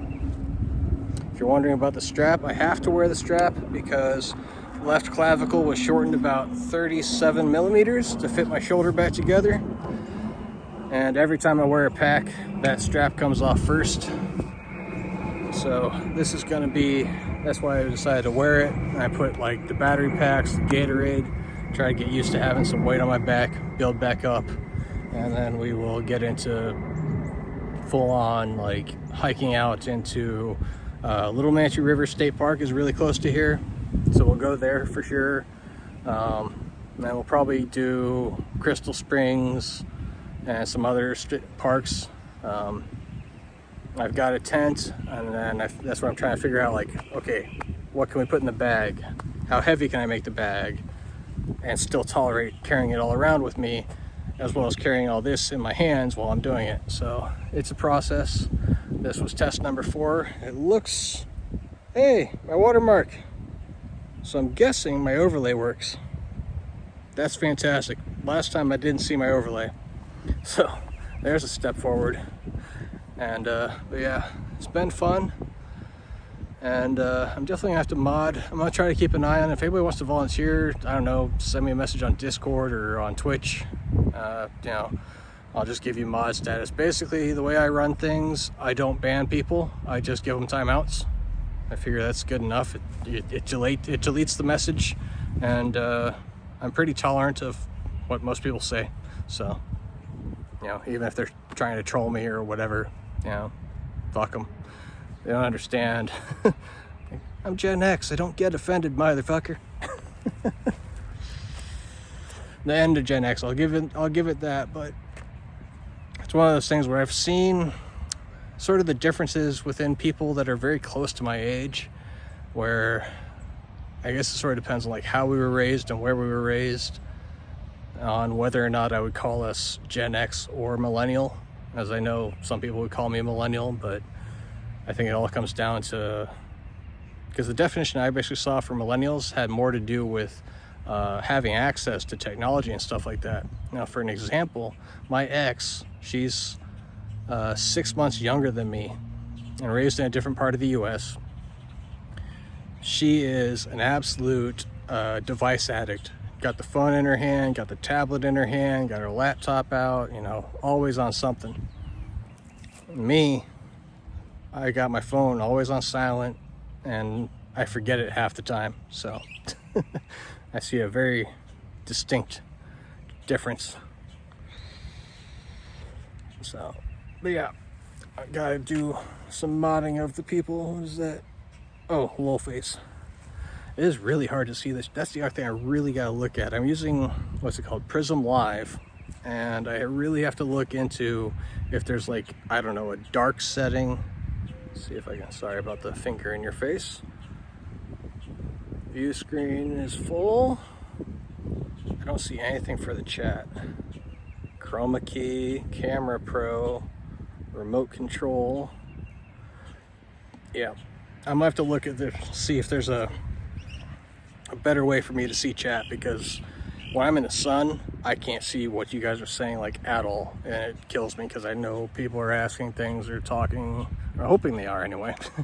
And you know, I feel bad if I'm not able to answer them, but basically I've got to either bring you guys under my hat so you can you know, be in the shade and I can see what you're saying, or stand in the shade of a tree. And since we're out here in Florida, and as you can see, not a lot of shade. We are the Sunshine State for a reason. Ouch, poke your eye out. Yeah, nice. I love just listening, just hearing them singing away, enjoying the spring. And then hopefully I'm gonna go back and we'll see. We should have some good clips of the bull gator that we ran into in the first watering hole, which, well, not the first watering hole, but the first time that we went all the way out down there. So I didn't even notice. Our whistling ducks and our ibis have left. I made them nervous. That's all right. Yeah, I'm gonna head back and get showered up, cooled off. That's right. Follow me. Try to keep improving at it. Right into my trap. Alan That's my alert. XNG is now I following. can hear alerts. I was like, where the fuck is that coming from? Oh my god. Thank you for the follow. Someone whose name I can't see because of the sun. Alan, thank you for the follow. Appreciate that. Welcome in. Yeah, you're catching me right as I'm coming to the end of it. I will post up the VOD. I want to watch the VOD. I want to see, you know, what I can do to improve. I got to figure out the equipment. I've got to figure out myself, essentially. I didn't even realize we pushed, like, I've gone double today what I've done in the previous ones. So that's a nice improvement because I don't feel, I might feel it later, but right now I don't feel like sore or anything. So it was a bit loud. Yeah, I'll have to look into it. Again, that's where I got maybe mod some people, maybe give them the power to change those for me, because doing this way is very different from doing it the computer way. So we'll work on it. We're gonna keep coming back, keep getting better at it. I see shadows of birds fighting over me or something. That was weird. All of a sudden I see two shadows swirling around each other. I'm like, am I being attacked by mockingbirds? If anybody wonders, yes they do. They will swoop in on you like, motherfucker, I'm a mockingbird. I never understood that, but they're territorial and they don't like you being where they decide to make their nest, even if their nest is at your house. Used to remember watching them dive bomb my dog, things like that. Not a bad way to end. We got a couple more ibis up ahead. I think that'll be our final ending thing. But yeah, gonna look into it. I'm definitely feeling it now. I've been out here, and I was gonna say it's not hot in particular. It's just the sheer amount of the sun baking down on you. The air feels nice. The breeze feels really nice. And as I saw from the couple times when people check the weather, the humidity has gone down. It does definitely feel a lot nicer than when we started. That humidity is just so killer. Came out and it was, I don't know, 76%, something like that.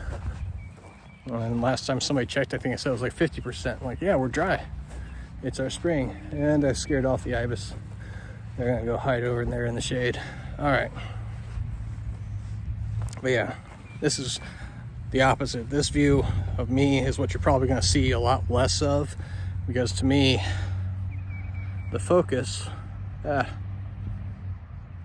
should be on that stuff, and they are hiding in the shadows. Yeah.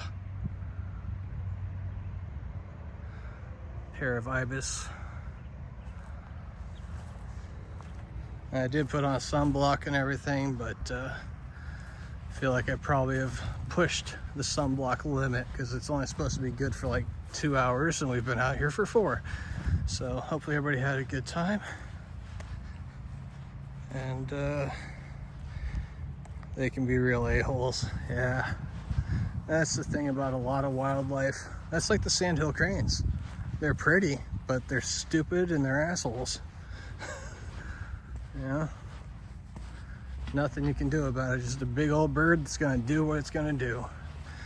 But anyway, like I was saying, I need to mod some people, so basically, you know, somebody can rate us off to somebody else. But all I can say is the 88th Baron was here in chat. Look him up, check him out. He's basically the inspiration for me to come back and try to do this. You